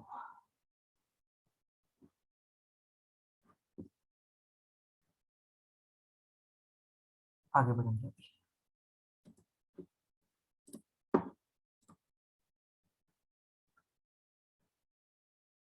कहाँ पे यूज होता है, extraction of iron from oxide. अब इसको दिखाने के लिए, बताने के लिए, अब ये सारी प्रोसेस, सारे क्या बहुत मुश्किल है ही नहीं, सिंपल सी प्रोसेस है। ओके, और को निकालना है, extraction of iron sorry from its oxide, ये निकालना है, इसके लिए इसको यूज किया जाता है। अब यहाँ पे हम क्या करेंगे, कैल्सिनेशन भी यूज करेंगे एंड रोस्टिंग भी यूज करेंगे। दोनों का मतलब एक ही था, हीटिंग करना था, लेकिन एक का इन प्रेजेंस ऑफ एयर था और एक का इन अब्सेंस ऑफ एयर था। ठीक है, तो यहाँ पे दोनों भी मेथड यूज करने पड़ते हैं। ओके, जो कॉमन सी चीजें यहाँ पे हमें यूज करनी है वो है ब्लास्ट फर्नेस। इससे पहले भी अगर मैं गलत नहीं हो तो 8, 9, 10th में कहीं पे तो ये ब्लास्ट फर्नेस है और इसका एप्लीकेशन वगैरह भी है। आपको ये पूरी रिएक्शन से ये सारी चीजें हैं 12th में भी, इसका रिविजन ही है, बाकी कुछ है नहीं। ओके, थोड़ा सा मैं आइडिया दे दूं आपको। यहाँ पे बहुत ज्यादा टेम्परेचर रहता है, ऊपर जैसे जैसे जाओगे टेम्परेचर कम रहेगा। ठीक है, ऊपर जैसे जाओगे टेम्परेचर कम रहेगा। नाउ जो भी ओवर्स वगैरह है, मतलब आयरन का और यहाँ से डाला जाता है अंदर। यहाँ पे अब डिपेंड करता है कि उसमें क्या कौन कौन सी चीजें हैं या आयरन कौन कौन से स्टेजेस में है, मतलब कौन सा ऑक्साइड है उसका। ठीक है, उसके हिसाब से रिएक्शन परफॉर्म होगी और वोलेटाइल कंपाउंड्स बाहर निकलते जाएंगे as per the stage. Stage के हिसाब से वोलेटाइल कंपाउंड बनेंगे, बाहर निकलते जाएंगे। कुछ कंपाउंड्स ऐसे होंगे जो वोलेटाइल ना होंगे, नहीं होंगे तो ऑब्वियसली वो सेटल डाउन हो जाएंगे। For example CaSiO3। ठीक है, तो ये सेटल डाउन होगी, जिसको हम स्लैग कहते हैं, मोल्टन स्लैग। तो ये मोल्टन स्लैग को हम आराम से बाहर निकालेंगे। अब पहला पॉइंट समझ लो, मोल्टन स्लैग की डेंसिटी कम रहती है, मोल्टन आयन की डेंसिटी ज्यादा रहती है, इसलिए नीचे का part as a molten iron collect किया जाता है, ऊपर का पार्ट मोल्टन स्लैग की तरह कलेक्ट किया जाता है। रिएक्शन भी बहुत सिंपल है। अब देखो आपको मतलब यहाँ पे बहुत सारी इंप्योरिटीज तो रहेंगी, सवाल ही नहीं आता। कैल्शियम CaCO3 है, तो ये हमें मालूम है कि बहुत आसानी से CO2 बाहर निकाल देगा, CaO का फॉर्मेशन होगा। नहीं तो ये Fe2O3 आराम से CO2 का फॉर्मेशन कर देगा। यहाँ पे CO भी है, प्रेजेंट है, तो CO2 का फॉर्मेशन आराम से हो जाएगा। हाँ, अब आप शायद ये मतलब दिमाग में लाओ मत कि ये CO कहाँ से आ गया या O2 कहाँ से आ गया। यहाँ से एयर आराम से पास होती है, तो एयर में ऑक्सीजन रहता है, CO2 रहता है, कार्बन मोनोऑक्साइड, सारी चीजें। Fe2O4 भी रहेगा तो भी सेम चीज। ठीक है, CO2 बाहर निकल जाएगा। Next one FeO plus carbon monoxide, यहाँ पे CO2 बाहर निकल गया, आयन यहाँ पे कलेक्ट होगा। ओके, यहाँ पे आयन बन के नीचे आ। देन कार्बन अगर प्रेजेंट है तो CO2 के साथ रिएक्ट करके कार्बन मोनोऑक्साइड बाहर। कैल्शियम ये स्लैग बनाएगा। अगेन कार्बन है तो CO2 बर्निंग को साइड रिएक्शन। FeO अगर यहाँ पे जो बनता है ना ये वाला, ये अगर नीचे आएगा तो या इस स्टेज में क्या होता है, लोअर टेम्परेचर में, सॉरी हायर टेम्परेचर में, लोअर पोर्शन में कार्बन के साथ रिएक्ट करके कार्बन मोनोऑक्साइड बनके आयन हमें प्योर फॉर्म में यहाँ पे फिर से मिल जाता है। तो बेसिकली पूरे रिएक्शन होते होते नीचे आते आते हमें सिर्फ कार्बन मिलता है, सॉरी आयन मिलता है यहाँ पे। ठीक है, और यहाँ पे सारी इम्प्योरिटीज कहाँ पे कौन से प्रोसेस में आएगा, कैल्सिनेशन रोस्टिंग दोनों पे आता है। Blast furnace. हाँ, किसी को कोई डाउट है तो पूछ लो, कोई डाउट है तो पूछ लो।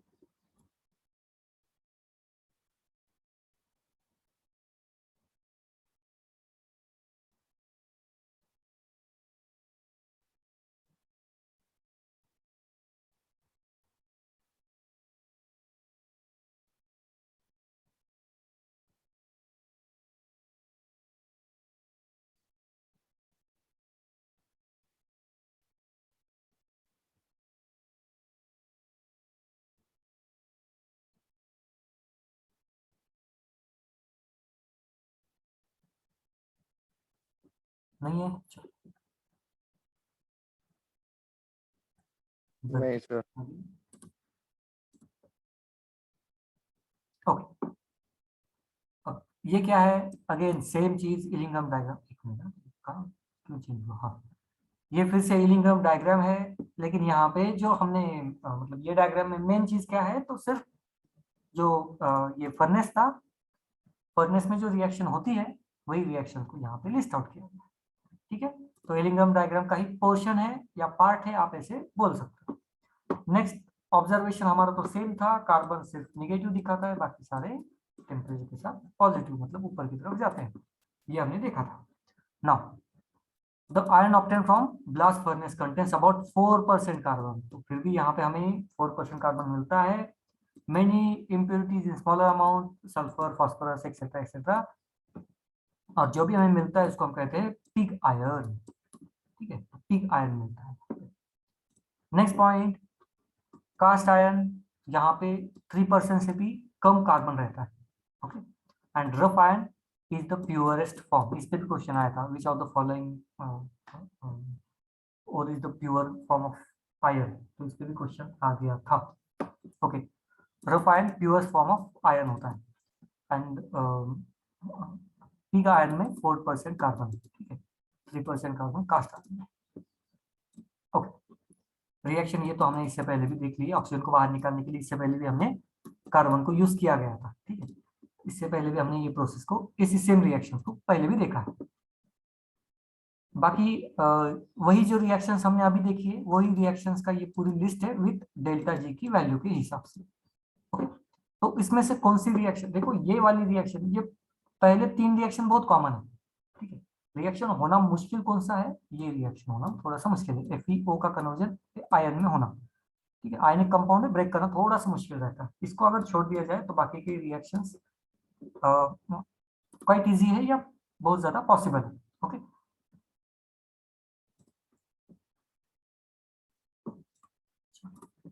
आगे बढ़ेंगे। Extraction of copper from cuprous oxide. देखो अभी तक हमने सबसे पहले तो एक लिस्ट ही कर देते हैं, कौन कौन से मेटल्स देखे, बताओ। एक्सट्रैक्शन करने के लिए कौन कौन से मेटल्स का एक्सट्रैक्शन हमने अभी तक देखा है,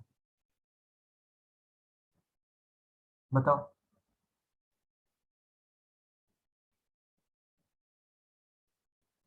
अरे बताओ, एल्यूमिनियम देखा, गोल्ड देखा, Magnesium. सिल्वर देखा, आयरन देखा,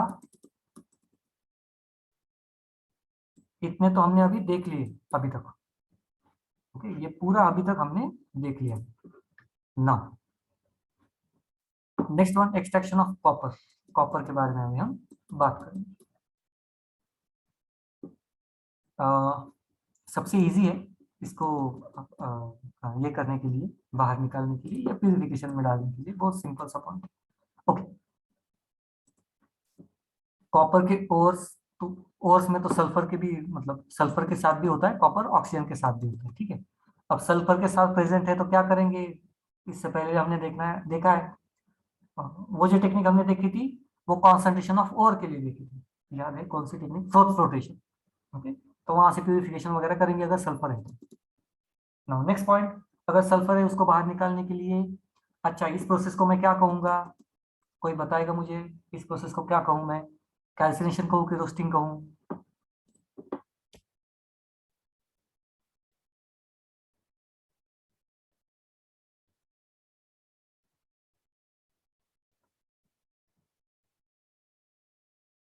क्या कहूँ,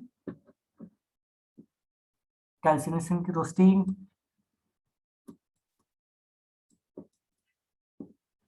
नहीं, Roasting. Roasting, correct. तो ये रोस्टिंग में आएगा, ऑक्सीजन इसके प्रेजेंस में है, और जब भी ऑक्सीजन होता है हमें मालूम है सल्फर ऑक्सीजन के साथ बना के SO2 बनाता है, बाहर निकल जाता है, and it gets converted to its oxide, oxide में ये आराम से कन्वर्ट हो जाएगा, तो उसमें कोई बहुत बड़ी प्रॉब्लम नहीं है। नेक्स्ट, जब भी ऑक्साइड होता है तो ऑक्साइड को बाहर निकालने के लिए हमें मालूम है क्या करना पड़ता है, कार्बन के साथ हीटिंग करना पड़ता है, कोई नई बात नहीं है, ठीक है। नेक्स्ट वन, अब इसके अलावा और भी रिएक्शंस होते हैं, ठीक है, ये तो हमारा मेन है, इसके अलावा भी रिएक्शन होते हैं। हमने क्या किया, CuS का कन्वर्जन Cu2O में किया, अगर Cu2 होगा और Cu2S भी होगा तो ये आपस में रिएक्ट करके SO2 का मॉलिक्यूल बना देंगे, एंड प्योर कॉपर भी दे देते हैं, ये भी एक रिएक्शन हो सकती है, लेकिन हमें एग्जैक्टली मालूम चाहिए कि क्या क्या है हमारे ओवर में प्रेजेंट, अगर मालूम है तो हम ये रिएक्शन भी परफॉर्म कर सकते हैं। इसके अलावा ये तो हमने, ये ऊपर की रिएक्शन, इसमें कोई प्रॉब्लम नहीं। आयन अगर प्रेजेंट है और सिलिका होगा, ये भी रिएक्शन हमें मालूम है, ये साइड रिएक्शन मतलब स्लरी के फॉर्म में हमें मिलती है जो कि इम्प्योरिटी है। नेक्स्ट, अगर आयन प्रेजेंट है, देखो मैक्सिमम ओर्स में iron as an impurity present रहता है, ठीक है। आयन अगर प्रेजेंट है in the form of sulphur, तो फिर से वही बात, ऑक्साइड फॉर्म बनेगा और SO2 बाहर निकलेगा, तो ये तो सिमिलर रिएक्शन से ऊपर की तरह, यहाँ पे कोई प्रॉब्लम नहीं है। यहाँ पे ये प्रॉब्लम क्रिएट करता है हमें क्योंकि ये सॉलिड स्टेट में, हालांकि ये भी सॉलिड स्टेट में है, लेकिन ये इसको बाहर निकालना थोड़ा सा मुश्किल जाता है, समझ में, और हमें इसको बाहर निकालना ही नहीं है, हमें कॉपर को एक्सट्रैक्ट करना है, ओके। तो बेसिक आपको रिएक्शन समझ में आ गई होगी। आई डोंट थिंक कि इसमें कोई बहुत बड़ी बात है, ऐसा कुछ है नहीं। ये स्लैग है, इसे हमें मालूम है। ओके, सॉलिड फॉर कॉपर, जो कॉपर सॉलिडिफिकेशन में आ गया ये वाला, इसको क्या कहते हैं? ब्लिस्टर कॉपर कहते हैं। ये नाम आपको याद रखने पड़ेंगे, ब्लिस्टर कॉपर। सिंपल सा है। ये चैप्टर के आपको पीपीटी तो दे दूंगा मैं, पीपीटी में से या पीपीटी या एनसीईआरटी में से जो भी नाम है ना, इसको एक लिस्ट कर लो। और एग्जाम से पहले जब आप एग्जाम में एंटर करो तो उससे पहले एक बार पढ़ लो, उसको याद रखने का ट्राई करो। टेम्पररी मेमोरी में भी स्टोर हो गया ना तो भी बहुत है। टेम्पररी मेमोरी हमें कहाँ सालों साल याद रखने, हमें कुछ 6 घंटे के लिए याद रखना है। 6 घंटे इसलिए बोल रहा हूँ, आप सुबह याद करोगे तो एक शाम तक आपको याद रखना है बस। तो टेम्पररी मेमोरी भी स्टोर हो गए तो बहुत बहुत ज्यादा है, लेकिन आपके पास होना चाहिए कि क्या आपको पढ़ना है।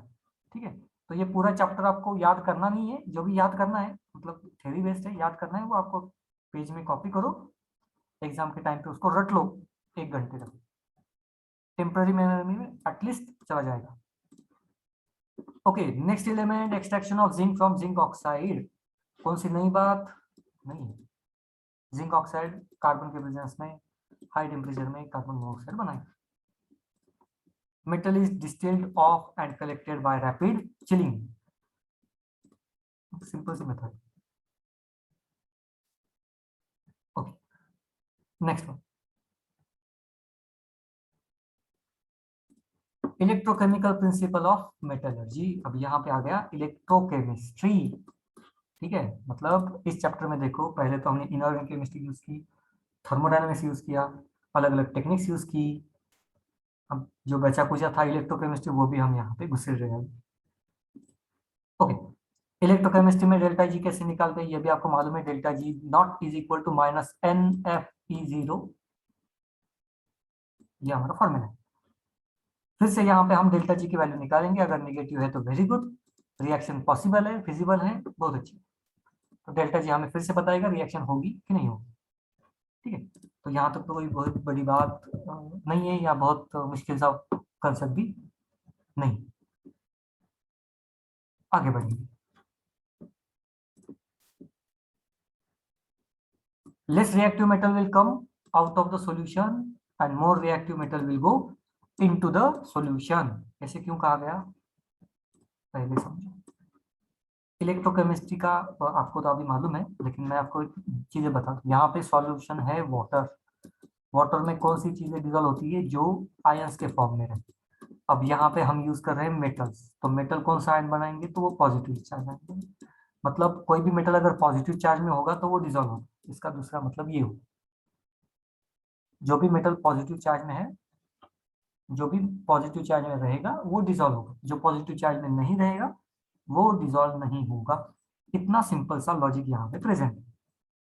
ओके ना, सॉल्यूशन में हमें नहीं मालूम इसके कौन सा आयन है, पॉजिटिव है नेगेटिव है या दोनों है, सपोज कोई लेना देना नहीं है, दोनों है, दोनों पॉजिटिव में ही है, ठीक, कोई इससे फर्क नहीं पड़ता। हम यहाँ से इलेक्ट्रिसिटी पास करेंगे, इलेक्ट्रिसिटी पास करेंगे तो एक का होगा ऑक्सीडेशन, एक का होगा रिडक्शन। यहाँ पे 2 मेटल दिए गए हैं। अब एक कॉपर है, एक आयरन है, दोनों में से स्ट्रॉन्गेस्ट मेटल अगर हम कोई पूछे, हमें मालूम है कि आयरन स्ट्रॉन्गेस्ट मेटल है, क्योंकि अपने डी ब्लॉक में देखा था कि कॉपर की वैल्यू पॉजिटिव में चली गई थी, अगर आपको याद होगा तो। ठीक है, कॉपर की वैल्यू पॉजिटिव में, E0 नॉट की वैल्यू मैं बोल रहा हूँ, E0 नॉट की वैल्यू हमने देखी थी डी ब्लॉक में। स्कैंडियम, टिटेनियम, वेनेडियम सारे के लिए लेफ्ट टू राइट वैल्यूज धीरे धीरे इंक्रीज होती है, लेकिन कॉपर की सडनली इंक्रीज होती है। ठीक है, पॉजिटिव में चली जाती है, हमने देखा। तो बेसिकली उसके बेसिस पे मैं ये पहले ही बोल रहा हूँ कि आयरन रिएक्टिव है, कॉपर उतना ज्यादा रिएक्टिव नहीं है। मतलब अगर सॉल्यूशन में कॉपर भी रहेगा और आयरन भी रहेगा तो लॉजिकली हमें ऐसे लगता है कि इसका भी ऑक्सीडेशन होना चाहिए, तो Cu2 plus 2 electrons and iron 2 plus Fe2 plus 2 electron, दोनों का भी ऑक्सीडेशन होना चाहिए, ऐसे अगर हमें लगता है सही बात है। लेकिन दोनों का तो होगा नहीं, एक डोमिनेट करेगा एक सप्रेस होगा। डोमिनेट कौन करेगा? जिसकी E0 की वैल्यू बड़ी है। ठीक है, अब किसकी बड़ी है? आयरन की, तो आयरन की रिएक्शन परफॉर्म होगी, देख लो अच्छे से। अगर ये इलेक्ट्रॉन देगा तो किसी को तो लेना पड़ेगा, अब लेना पड़ेगा मतलब यहाँ पे Cu2O को लेना पड़ेगा, Cu को, रिवर्स रिएक्शन होगी। ठीक है, तो एकदम सिंपल सा पॉइंट, जो भी हाईएस्ट रिएक्टिव रहेगा वो सॉल्यूशन में जाएगा क्योंकि वो पॉजिटिव चार्ज बनाएगा, जो भी लेस रिएक्टिव रहेगा वो सॉलिड फॉर्म में आएगा, ओके, क्योंकि वो जीरो ऑक्सीडेशन स्टेट पे मेंटेन होगा, जीरो ऑक्सीडेशन स्टेट पे रहेगा। इसको यूज करो और आप डिसाइड करो कि आपको कौन से एलिमेंट को एक्सट्रैक्ट करना है। अगर आपको कॉपर को एक्सट्रैक्ट करना है तो ये मेथड बहुत अच्छी है, आयरन को एक्सट्रैक्ट करना है तो मुश्किल है। क्यों? क्योंकि ये आयरन डिजोल्व हो जाएगा और उसके साथ बाकी के भी एलिमेंट्स डिजोल्व हो जाएंगे, ठीक है। तो ये डिपेंड होता है, लेकिन आप इलेक्ट्रोकेमिस्ट्री को आप सेपरेशन के लिए भी यूज कर सकते हो। Next one, sometimes a flux is added for making the molten mass more conductive. Flux या बाकी के कंपोनेंट्स भी डाले जाते हैं ताकि कंडक्टिविटी को बढ़ाया जाए। ये है इलेक्ट्रोकेमिस्ट्री या इलेक्ट्रोकेमिकल कंपोनेंट जो भी हम मेटलर्जी में यूज करते हैं। कोई डाउट है? पूछो, फटाक से पूछो, फास्ट। कोई डाउट है तो?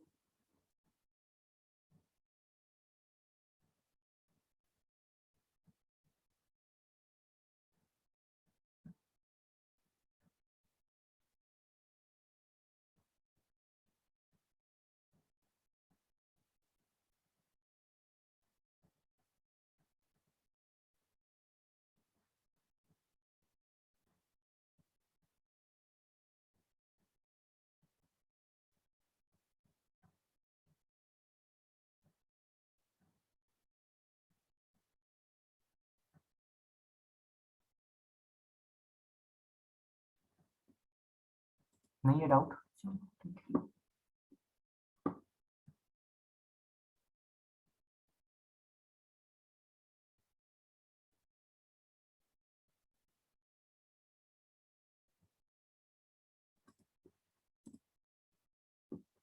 Next one, aluminium. इसको कैसे प्यूरिफाई किया जाता है, ये अलग से मेथड है एल्यूमिनियम के लिए, जहाँ पे इलेक्ट्रोकेमिस्ट्री यूज की जाती है। इस प्रोसेस का नाम है हॉल हेरोल्ड प्रोसेस, ठीक है, जहाँ पे मोल्टन एल्यूमिनियम को यूज किया जाता है। ओके, तो मोल्टन फॉर्म में उसको यूज करें। नाउ इलेक्ट्रोकेमिस्ट्री है तो एक जगह पे ऑक्सीडेशन, एक जगह पे रिडक्शन, ये तो बहुत सी कॉमन सी चीजें हैं। क्या होगा देख लो अभी। पहले तो सेटअप को समझ लेंगे, यहाँ पे क्या हो रहा है इसको पहले समझ लेंगे। ओके, यहाँ पे ये मोल्टन Al2O3 और बाकी के इम्प्योरिटीज यहाँ पे प्रेजेंट रहेंगे, ठीक है। तो मोल्टन जो भी और यहाँ पे है हमें दिया गया है। नेक्स्ट वन, यहाँ पे कैथोड है जो कि कार्बन से बना हुआ है, ओके। यहाँ पे एनोड है जो कि ग्राफाइट से बना हुआ है, मतलब फिर भी ये भी कार्बन ही है, तो उसमें कोई प्रॉब्लम नहीं है, ठीक है। नाउ नेक्स्ट पॉइंट, एनोड पे ऑक्सीडेशन होता है, ये हमें मालूम है। कैथोड पे रिडक्शन होता है, एनोड पे ऑक्सीडेशन, इलेक्ट्रॉन चले जाएंगे। एनोड कौन है? ये वाला ग्राफाइट, मतलब कार्बन इलेक्ट्रॉन देगा, ठीक है। अब इसको इलेक्ट्रॉन देगा, कार्बन पॉजिटिव चार्ज बनेगा, तो कोई तो चाहिए उसको पॉजिटिव चार्ज के साथ रिएक्ट करने के लिए। कौन रिएक्ट होगा? ऑक्सीजन रिएक्ट हो जाएगा। ऑक्सीजन कहाँ से आएगा? तो ऑक्सीजन Al2O3 से आएगा, ओके। मोल्टन स्टेज है, Al2O3 से ऑक्सीजन आएगा, तो हमें यहाँ पे ऑक्सीजन कंज्यूम करने के लिए भी मिल गया और इसका कन्वर्जन CO2 में हो गया, जो कि गैस है, गैस बाहर निकल जाएगा, तो ये एज एन इम्प्योरिटी रहेगा भी नहीं। एक ही स्टेज में दो चीजें कंफर्म होगी। नाउ ये अगर 4 इलेक्ट्रॉन देगा तो किसी को तो लेना पड़ेगा, कोई तो लेगा, ये देगा तो कोई तो लेगा। एल्यूमिनियम लेगा क्योंकि एल्यूमिनियम की ऑक्सीडेशन स्टेट नेचर में तो जीरो ऑक्सीडेशन स्टेट एग्जिस्ट करती नहीं, मतलब करती नहीं, मतलब वो स्टेबल रहते नहीं, और में कुछ ना कुछ ऑक्सीडेशन स्टेट रहेगी, मेटल है तो पॉजिटिव रहेगी। इलेक्ट्रॉन लेंगे कैथोड पे, रिएक्शन परफॉर्म होगी, थ्री इलेक्ट्रॉन्स लेंगे, Al3 plus gets converted to aluminium only. जैसे ही एल्यूमिनियम में कन्वर्ट होगा, ये डिजोल्व फॉर्म में है, जैसे एल्यूमिनियम कन्वर्ट होगा ये स्टेबल हो जाएगा नीचे, ठीक है।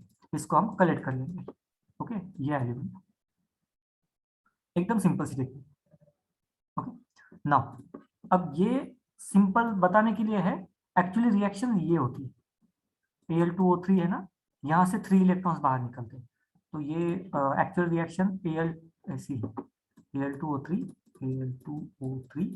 Plus 3 electrons gets converted to 3 नहीं 6 electrons 2Al plus 3O2 minus, यहाँ पे कुछ नहीं 2 माइनस, फिर ये 3O2 माइनस, ये जो O2 माइनस है ना यहाँ पे रिएक्ट करेगा, ठीक है। ये रिएक्शन यहाँ पे परफॉर्म होती है, इन दोनों को ऐड करके ये ओवरऑल रिएक्शन। ओके, तो ये तो हो गया पूरा डिटेल इंफॉर्मेशन जो भी है। अब आगे बढ़ेंगे।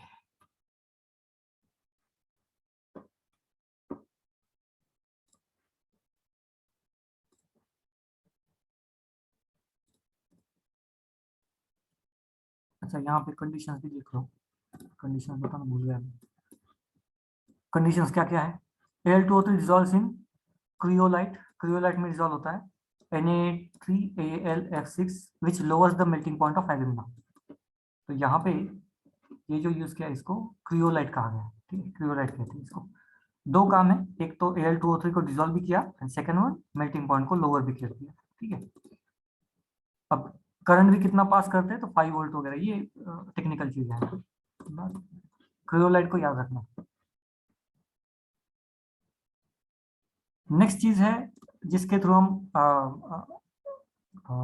जनरली रिएक्शन परफॉर्म करते हैं या प्यूरिफिकेशन वगैरह परफॉर्म करते हैं, वो है ऑक्सीडेशन रिएक्शन, रिडक्शन रिएक्शन, जिसको हम रेडॉक्स रिएक्शन कहते हैं, ऑक्सीडेशन रिडक्शन रिएक्शन, ठीक है।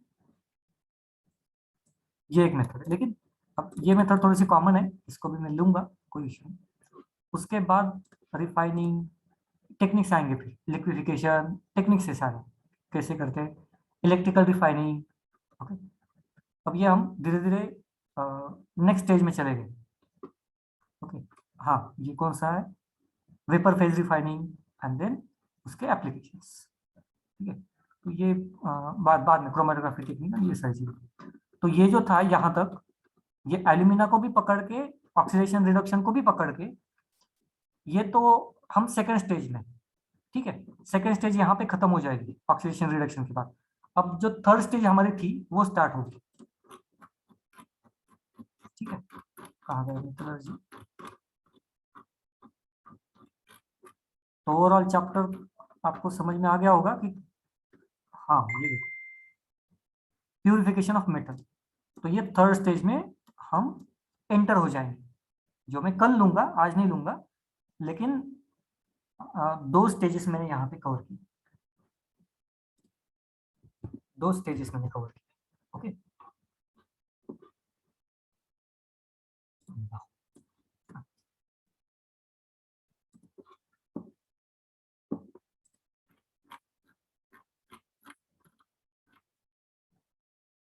अच्छा, मुझे ये बताओ, ये चैप्टर आपका हुआ है क्या?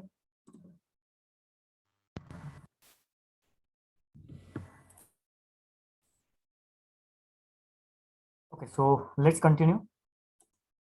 कल हमने ये एल्यूमिनियम की प्रोसेस, प्यूरिफिकेशन कैसे होता है, क्या होता है, सारे सब कुछ देखा था हमने, ऑक्सीडेशन रिडक्शन, ओवरऑल रिएक्शन, ये सारी चीजें हमने कल देखी थी, okay. Hall's Heroult process aluminium की, जिसमें इलेक्ट्रोकेमिस्ट्री इन्वॉल्व है, तो ये हमने कल देख ही लिया था। Now next step is oxidation reduction, ये अब आगे का और एक स्टेज है ऑक्सीडेशन रिडक्शन। नाउ ऑक्सीडेशन सबको मालूम है, addition of oxygen, removal of hydrogen, या रिमूवल ऑफ इलेक्ट्रॉन, मतलब ऑक्सीडेशन स्टेट का इंक्रीज होना, बहुत सारे डेफिनेशंस है, उसमें से कोई भी एक परफॉर्म होता है तो हम उसको ऑक्सीडेशन कहेंगे, ठीक है। तो ये जरूरी नहीं है कि एक ही चीज को हम स्टिक करें। एक यहाँ पे आप देखेंगे electrolysis of sea water, sea water का इलेक्ट्रोलिसिस, मतलब अगर हम सी वाटर से इलेक्ट्रिसिटी पास करते हैं, ये तो हमने इलेक्ट्रोकेमिस्ट्री में भी देखा ही है। यहाँ पे सी वाटर है, यहाँ पे पॉजिटिव चार्ज नेगेटिव चार्ज जैसे हम पास करते हैं, ऑब्वियसली सी वाटर में NaCl होता है, सॉल्ट होता है, ठीक है, Na+Cl-, तो Cl- इलेक्ट्रॉन लेगा, ठीक है, इलेक्ट्रॉन एक्सेप्ट करता है and gets converted to Cl, मतलब यहाँ पे ऑक्सीडेशन स्टेट -1, यहाँ पे ऑक्सीडेशन स्टेट 0। तो सॉरी, Cl इलेक्ट्रॉन लेगा नहीं, इलेक्ट्रॉन देगा, तो यहाँ पे Cl-1 से 0 में चला गया, मतलब यहाँ से इसने इलेक्ट्रॉन दिया है, ठीक है, ये इलेक्ट्रॉन दे दिया गया। नाउ अगर इसने इलेक्ट्रॉन दिया है, लॉस ऑफ इलेक्ट्रॉन यहाँ पे हुआ है, तो कहाँ किसने इलेक्ट्रॉन लिया, एक्सेप्ट किसने किया, अगर इसने दिया है तो यहाँ पे हाइड्रोजन देखो ऑक्सीडेशन स्टेट +1 है और यहाँ पे हाइड्रोजन का ऑक्सीडेशन स्टेट 0 है, मतलब यहाँ पे इसने एक इलेक्ट्रॉन एक्सेप्ट किया है, प्लस इलेक्ट्रॉन। ठीक है, तो ऑब्वियसली ये रेडॉक्स रिएक्शन है जहाँ से एक ने इलेक्ट्रॉन दिया है, दूसरे ने इलेक्ट्रॉन एक्सेप्ट किया। अब ये साइमल्टेनियसली या स्पॉन्टेनियसली तो होगी नहीं रिएक्शन, मतलब स्पॉन्टेनियसली क्लोरीन Cl2 में कन्वर्ट हो जाएगा, हाइड्रोजन H2 गैस, ऐसे होगा नहीं स्पॉन्टेनियसली। उसका रीजन है इलेक्ट्रोनिगेटिविटी। क्लोरीन की इलेक्ट्रोनिगेटिविटी ज्यादा रहती है, इसलिए Cl- में वो स्टेबल है, इसमें वो स्टेबल नहीं है, इसलिए स्पॉन्टेनियसली ये यहाँ पे कन्वर्ट नहीं होगा और ये रिएक्शन परफॉर्म नहीं होगी। तो इस रिएक्शन को परफॉर्म करने के लिए कुछ अमाउंट ऑफ एनर्जी या इन the form of electrical energy obviously हमें यहाँ से पास करनी पड़ेगी, तभी ये रिएक्शन परफॉर्म होगी। ठीक है, तो यही है ऑक्सीडेशन रिडक्शन रिएक्शन। अब यहाँ पे तो एक सिंपल सा सी वाटर का इलेक्ट्रोलिसिस का एग्जांपल लिया है। अगर सी वाटर में क्लोरीन की जगह पे दूसरे कुछ एलिमेंट्स होंगे तो वो भी सेम ही तरह का मतलब इफेक्ट दिखाएंगे या रिएक्शन में चले जाएंगे। यहाँ पे देखो अभी ये भी रेडॉक्स रिएक्शन है, कैसे देखो, यहाँ पे Au का ऑक्सीडेशन स्टेट, क्योंकि ये सॉलिड में है तो यहाँ पे ऑक्सीडेशन स्टेट 0 है, वेराज अगर आप यहाँ पे कैलकुलेट करो तो Cn पे -1 चार्ज, यहाँ पे -1 है, तो Au का ऑक्सीडेशन स्टेट यहाँ पे +1 है। ठीक है, तो प्रोडक्ट साइड +1, यहाँ पे 0 to +1 मतलब लॉस ऑफ 1 इलेक्ट्रॉन, इसने एक इलेक्ट्रॉन दिया है, -1 इलेक्ट्रॉन। नाउ लिया किसने इलेक्ट्रॉन, तो ऑब्वियसली यहाँ पे ऑक्सीजन देखो ऑक्सीडेशन स्टेट 0 है और यहाँ पे कोई भी ऑक्सीजन नहीं है जिसका ऑक्सीडेशन स्टेट 0 रहे, मतलब -2 है सारे ऑक्सीजन के ऑक्सीडेशन स्टेट, तो 0 to -2 मतलब यहाँ पे इलेक्ट्रॉन उसने एक्सेप्ट किया, हो गया ऑक्सीडेशन रिडक्शन रेडॉक्स रिएक्शन। तो ये एक मेथड है। अब यहाँ पे क्या हुआ है देखो, Au जो है ना, इसको हमने कॉम्प्लेक्स में कर लिया। ठीक है, तो ये जो सॉलिड स्टेट में था ओर में वगैरह, उसको हमने लिक्विड में डिजोल्व कर लिया। ठीक है, इसको हमने डिसॉल्व कर लिया प्यूरिफिकेशन के लिए या मेटल को बाहर निकालने के लिए, आइसोलेशन के लिए ये प्रोसेस को हम आराम से यूज कर सकते हैं ऑक्सीडेशन रिडक्शन रिएक्शन को। ठीक है, नेक्स्ट, अब एक बार ये बन गया उसके बाद क्या करेंगे, इसको प्यूरिफाई, फर्दर प्यूरिफाई, मतलब हमारा जो Au अब जो सॉलिड था वो एक्वियस में चला गया है, नाउ एक्वियस से वापस में सॉलिड में कैसे लाएंगे, फिर से रेडॉक्स रिएक्शन करनी पड़ेगी, लेकिन इस बार substitution type of redox reaction, मतलब यहाँ पे Au का ऑक्सीडेशन स्टेट ऑब्वियसली +1 है, यहाँ पे 0 है, तो यहाँ पे सब्स्टिट्यूशन रिएक्शन भी कह लो या रेडॉक्स रिएक्शन भी है वो। Au का ऑक्सीडेशन स्टेट चेंज हुआ 0 में, +1 से 0 मतलब एक इलेक्ट्रॉन एक्सेप्ट किया है, Zn ने इलेक्ट्रॉन दिया 0 से लेके यहाँ पे आप अगर कैलकुलेट करो तो +2 ऑक्सीडेशन स्टेट इसकी हो गई है। ठीक है, तो ये भी रेडॉक्स रिएक्शन ही है। तो आप ऑक्सीडेशन रिडक्शन रिएक्शन को यहाँ पे भी एक्सट्रैक्शन के लिए भी आराम से यूज कर सकते हो, इससे पहले भी जनरली हमने किया है, जिसके थ्रू हम एलिमेंट्स को, मेटल्स को स्पेसिफिकली एक्सट्रैक्ट करते हैं। ठीक है, तो अभी जो हमने अलग अलग टेक्निक देखी उसमें से ये एक टेक्निक है इलेक्ट्रोलाइसिस और ऑक्सीडेशन रिडक्शन स्पेसिफिकली रिएक्शंस। अब यहाँ पे देखो, ये इलेक्ट्रोलाइसिस मतलब इलेक्ट्रिसिटी पास की गई, यहाँ पे जरूरी थोड़ी ना इलेक्ट्रिसिटी पास करना, यहाँ पे ऑक्सीडेशन रिडक्शन रिएक्शन हुई, मतलब रिडॉक्स रिएक्शन हुई। ठीक, तो ये बेसिकली ये मेथड है ऑक्सीडेशन रिडक्शन। अब कुछ जगह पे इलेक्ट्रिसिटी पास करते हैं, कुछ जगह पे नहीं करते, डिपेंड करता है रिएक्शन, मतलब डेल्टा जी पे डिपेंड। अगर स्पॉन्टेनियस रिएक्शन है तो इलेक्ट्रिसिटी की जरूरत नहीं, स्पॉन्टेनियस रिएक्शन नहीं है तो इलेक्ट्रिसिटी लगेगी, मतलब जब डेल्टा जी ऑब्वियसली पॉजिटिव होगा तो स्पॉन्टेनियस रिएक्शन तो डेल्टा जी पे डिपेंड करता है, बाकी कुछ नहीं। ना नेक्स्ट पॉइंट, अब हमने दो स्टेप तो कवर कर लिए, एक स्टेप में ओर का कॉन्सेंट्रेशन करना था, कॉन्सेंट्रेशन ऑफ ओर, ये फर्स्ट स्टेज थी। Second step extraction of metal, metal को बाहर निकालना। ठीक है, नाउ थर्ड स्टेप, अब जो एक्सट्रैक्टेड मेटल हमने निकाली उसको प्यूरिफाई करना, फर्दर प्यूरिफिकेशन, ज्यादा से ज्यादा कॉन्सेंट्रेटेड टर्म में उसको लेके आना। ठीक है, तो उसके लिए बहुत सारी टेक्निक्स है, अब वन बाय वन एक एक टेक्निक को देखेंगे।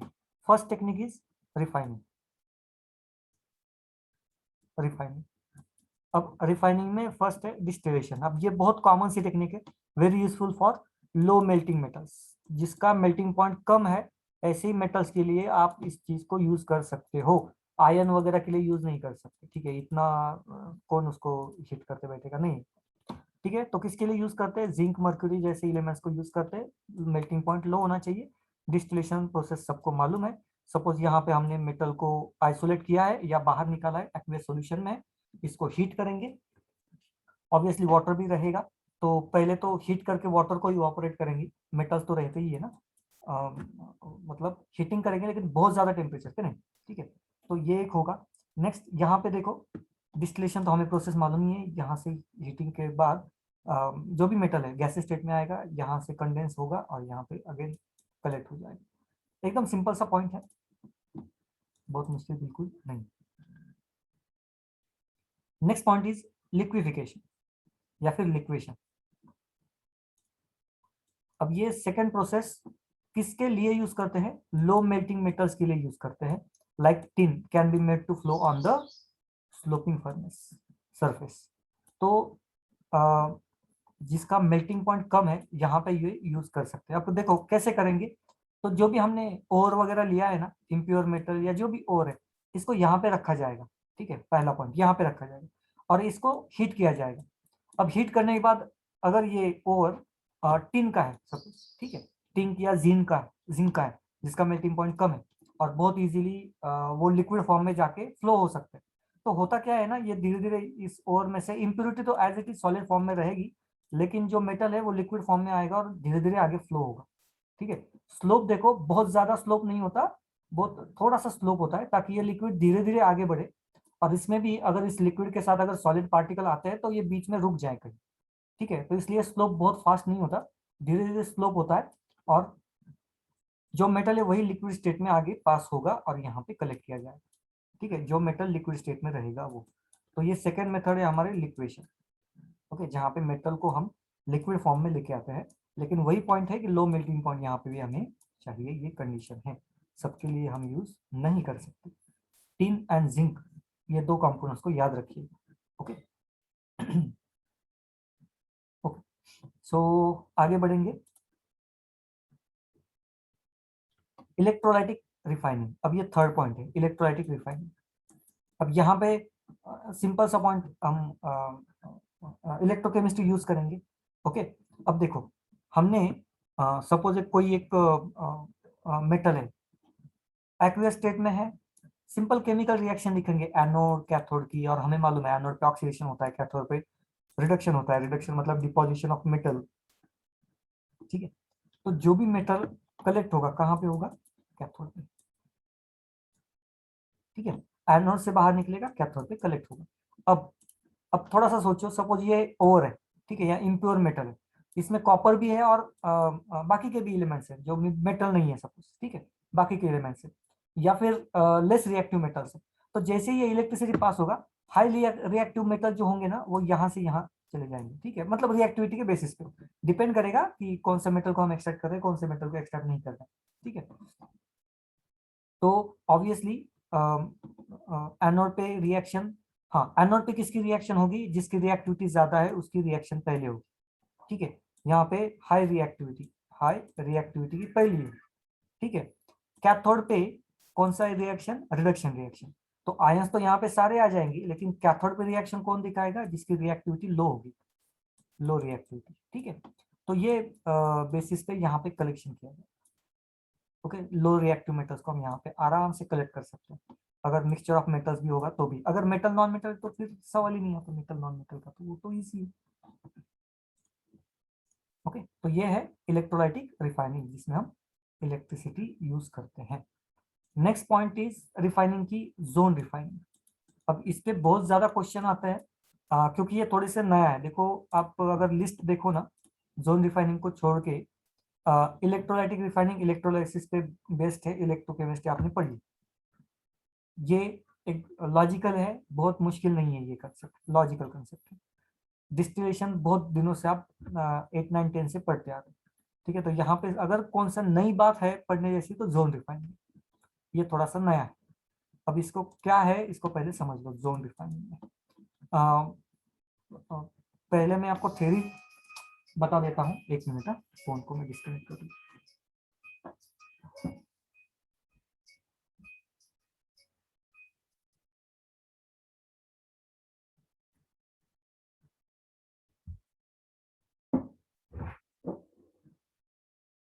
ओके, सो पहले थ्योरी को देख लेंगे, बाद में हम डायग्राम या मैं आपको एक्सप्लेन कर दूंगा इसको। Okay, principle that the impurities are more soluble in the melt melt than the solid state. मतलब जब भी मेटल्स मेल्टेड स्टेट में रहते हैं ना, तो सोल्यूबिलिटी इम्प्योरिटी ज्यादा सोल्यूबल रहती है, ये हमारा अजम्पशन है।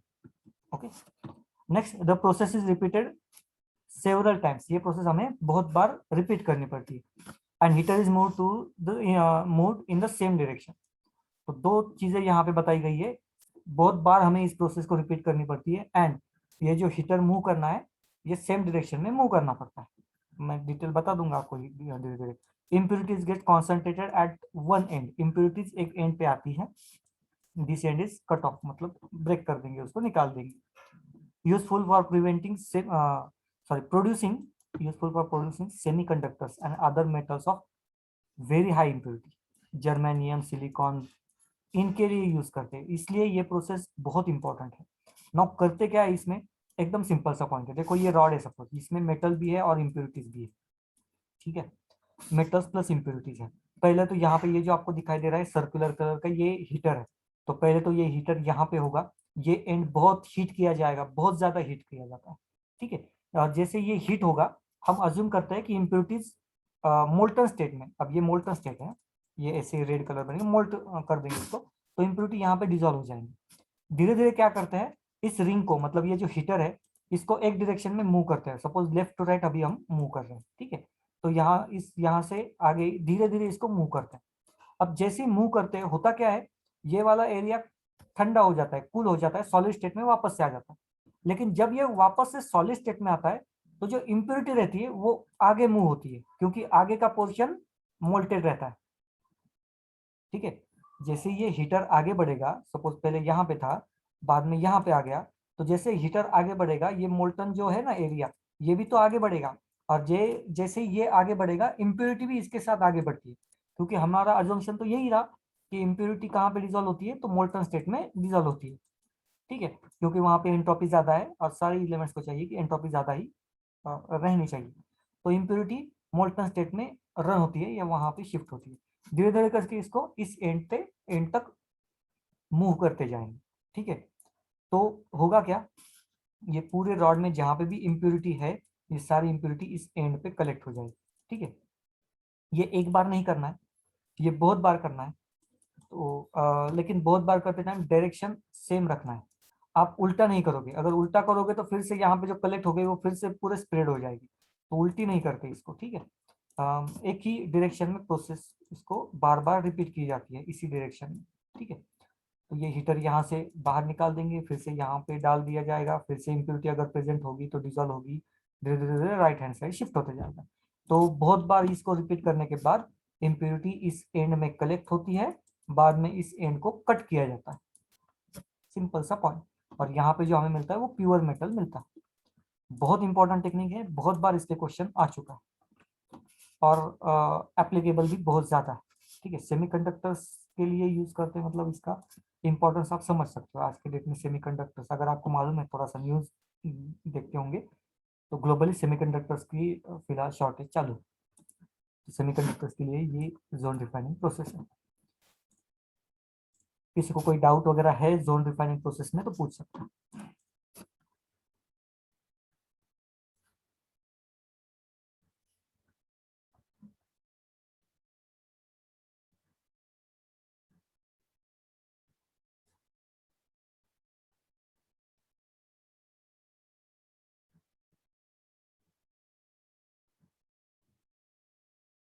नहीं है डाउट, तो आगे बढ़ेंगे।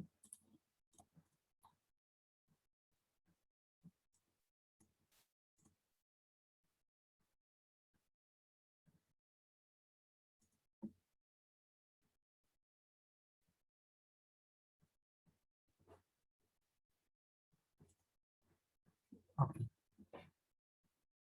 क्वेश्चन ये है कि why metal not flow with impurity.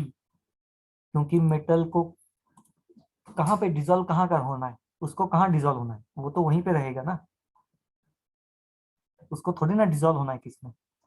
Impurities क्यों मूव हो रहे हैं, क्योंकि उनको डिजोल्व होना है, मेटल्स को थोड़ी ना डिजोल्व होना है। मेटल्स मोल्टन हीट करोगे मोल्टन स्टेट में, कूल करोगे सॉलिड स्टेट में, तो उसको तो वो स्टेशनरी है, मतलब वो तो क्यों चेंज होगा? ओके, वो फ्लो होगा क्यों? रीजन ही नहीं है उसके पास कुछ फ्लो होने का। इम्प्योरिटी के पास रीजन है सोल्युबिलिटी के लिए।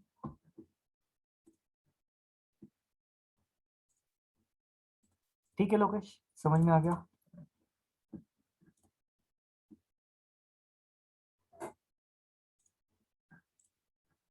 आगे बढ़ेंगे, वेपर फेज रिफाइनिंग, एक नेक्स्ट मेथड है वेपर फेज रिफाइनिंग। प्रिंसिपल क्या है इसका, देख लो। Metal is converted into its volatile component. पहले तो मेटल को उसके वोलेटाइल कंपोनेंट में कन्वर्ट किया जाएगा, which is collected and decomposed to given pure metal. एकदम सिंपल सा पॉइंट है। अब इसमें कोई इंस्ट्रूमेंट वगैरह बता नहीं सकते, क्योंकि केमिकल रिएक्शन परफॉर्म करनी है और उसका वोलेटाइल कंपोनेंट में उसको कन्वर्ट करना है मेटल को। ठीक है, फर्स्ट उसके लिए कंडीशन क्या है, metal should be volatile. Metal का कंपोनेंट बेसिकली मेटल नहीं, मेटल का कंपोनेंट वोलेटाइल होना चाहिए। And second point, volatile component बाद में डिकम्पोज भी होना चाहिए। सपोज ये मेटल है एम, सॉलिड स्टेट में, इसको किसी कंपोनेंट के साथ, एक्स कंपोनेंट के साथ एक रिएक्शन बनाएंगे एम एक्स, ये होगा वोलेटाइल, ये बनेगा वोलेटाइल मतलब गैसेस स्टेट में जाएगा, उसको कलेक्ट करेंगे, कलेक्ट करने के बाद उसको कंडेंस करेंगे तो ये लिक्विड फॉर्म में सपोज आ जाएगा। लिक्विड फॉर्म में आने के बाद उसको फिर से रिएक्शन करेंगे, रिएक्शन या डिकम्पोजिशन करेंगे, एम अलग प्लस एक्स अलग। ठीक है, तो इस प्रोसेस से इम्प्योरिटी को हम बाहर निकालेंगे। अगर इम्प्योरिटी होगी भी इम्प्योरिटी, तो यहाँ पे आई एक्स बनेगा जो कि वोलेटाइल नहीं होगा, नॉन वोलेटाइल होगा, क्योंकि ये वोलेटाइल है तो गैसेस में कलेक्ट कर दिया जाए। इतना सिंपल सी मेथड। लेकिन इसको कोई इंस्ट्रूमेंट नहीं है, इसको मतलब इसको बताएंगे कैसे आपको, इसको रिएक्शन के थ्रू परफॉर्म किया जाता है। ठीक है, रिएक्शन के थ्रू परफॉर्म किया जाता है उस चीज को। एग्जांपल देखो वेपर फेज रिफाइनिंग का। अब ये मेथड के नाम भी आपको याद रखने पड़ेंगे। ठीक है, वैन आर्केल मेथड है फॉर रिफाइनिंग जिरकोनियम। जिरकोनियम को रिफाइनिंग करने के लिए वैन आर्केल मेथड, या फिर टिटानियम। करते क्या है, एकदम सिंपल सा पॉइंट, ये इम्प्योर मेटल है टिटेनियम या फिर जिरकोनियम का, और यहाँ पे सिर्फ आयोडीन के साथ उसको ट्रीट किया जाता है। ये जो कंपाउंड बनता है ये वोलाटाइल है, या फिर ये जो नीचे कंपाउंड बनता है ये वोलाटाइल कंपोनेंट है। वोलाटाइल है, सेपरेटली कलेक्ट किया जाएगा, गैसेस स्टेट में होगा ना, सेपरेटली कलेक्ट किया जाएगा, एकदम सिंपल सा पॉइंट। कलेक्ट करने के बाद इसको हीट करेंगे, हीट करेंगे तो ये वापस से हमें सॉलिड स्टेट में मिलेगा, टिटेनियम आयोडीन गैसेस में बाहर चला जाएगा। सेम चीज जिरकोनियम के साथ भी होगी, ये हमें सॉलिड स्टेट में मिलेगा, ये गैसेस स्टेट में बाहर चला जाएगा। Straight forward simple process. Okay, metal लो एलिमेंट के साथ कंबाइन करो, वोलेटाइल कंपोनेंट बनना चाहिए, कलेक्ट करो, फिर से हीटिंग करो, वोलेटाइल कंपोनेंट को बाहर निकालो, मेटल अपना अपना मिल जाएगा वापस। Next point is Mond process. Nickel के लिए यूज करते हैं मॉन्ड प्रोसेस। यहाँ पे निकेल सॉरी आयोडीन यूज करते थे, यहाँ पे कार्बन मोनोऑक्साइड यूज करते हैं।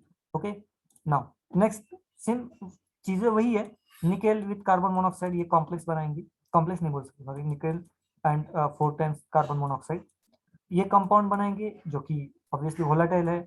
इसको थोड़ा सा हीट करेंगे तो ये CO कार्बन मोनोऑक्साइड फिर से गैस स्टेट में चला जाएगा, निकेल प्योर फॉर्म में मिल जाएगा। तो ये इसके दो कॉमन मेथड्स है, Mond process and van Arkel method for refining zirconium और टिटेनियम।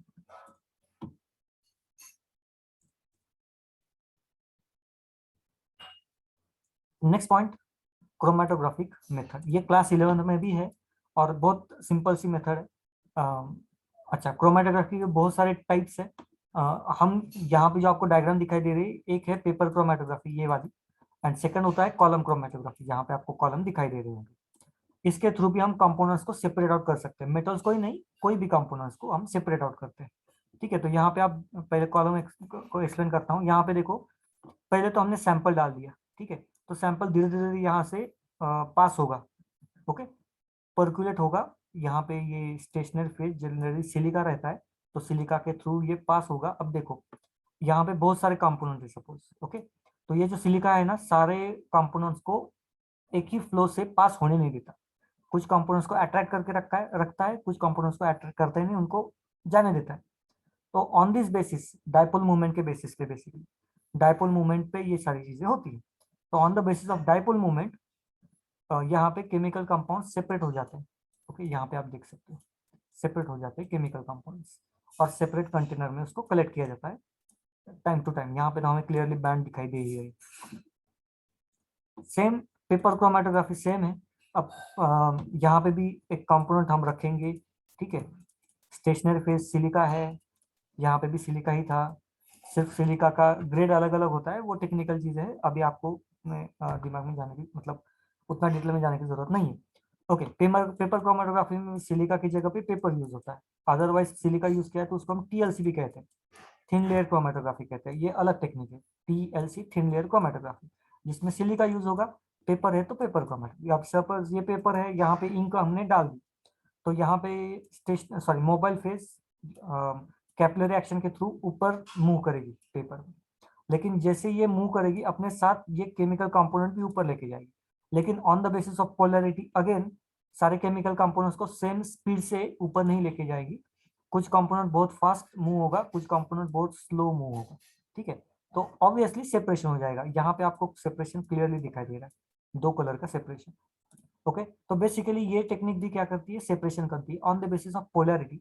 दोनों टेक्निक्स है, पेपर क्रोमेटोग्राफी या कॉलम क्रोमेटोग्राफी। डिफरेंस देखा जाए तो बहुत सारे डिफरेंस है। यहाँ पे कॉलम जो मूव होता है या सैंपल जो मूव होता है तो टॉप टू बॉटम ऐसे मूव होता है, ठीक है, और यहाँ पे बॉटम टू टॉप ऐसे मूव होता है। नेक्स्ट, या ये कंटिन्यूस प्रोसेस है, ये कंटिन्यूस प्रोसेस नहीं है, ठीक है। यहाँ पे आप ये एक बार हो गया, फिर से सैंपल डालो, फिर से करो, ये बहुत बार कर सकते हो। ये कंटिन्यूस प्रोसेस नहीं होती, ये बैच में होती है। तो बाकी के छोटे मोटे डिफरेंसेस है, लेकिन ये क्रोमेटोग्राफी टेक्निक आपको बहुत डिटेल में सिलेबस में भी नहीं है। ओके, क्रोमेटोग्राफी बेसिकली ये टेक्निक सबसे पहले बायोलॉजी में यूज की गई थी, देन उसको केमिस्ट्री में अप्लाई करना स्टार्ट कर दिया गया, ठीक है। Chroma means colour, graph, graphy मतलब ग्राफ, क्रोमेटोग्राफी। इसका भी ओरिजिन मतलब बायोलॉजी में ही है बेसिकली देखा जाए तो क्रोमेटोग्राफी। और यहाँ पे ये चैप्टर खत्म होता है। अब मुझे बताओ, अगर किसी पॉइंट पे किसी को भी कोई डाउट वगैरह है तो पूछ लो, सॉल्व कर दूंगा, नहीं तो क्वेश्चंस के पास जाएंगे।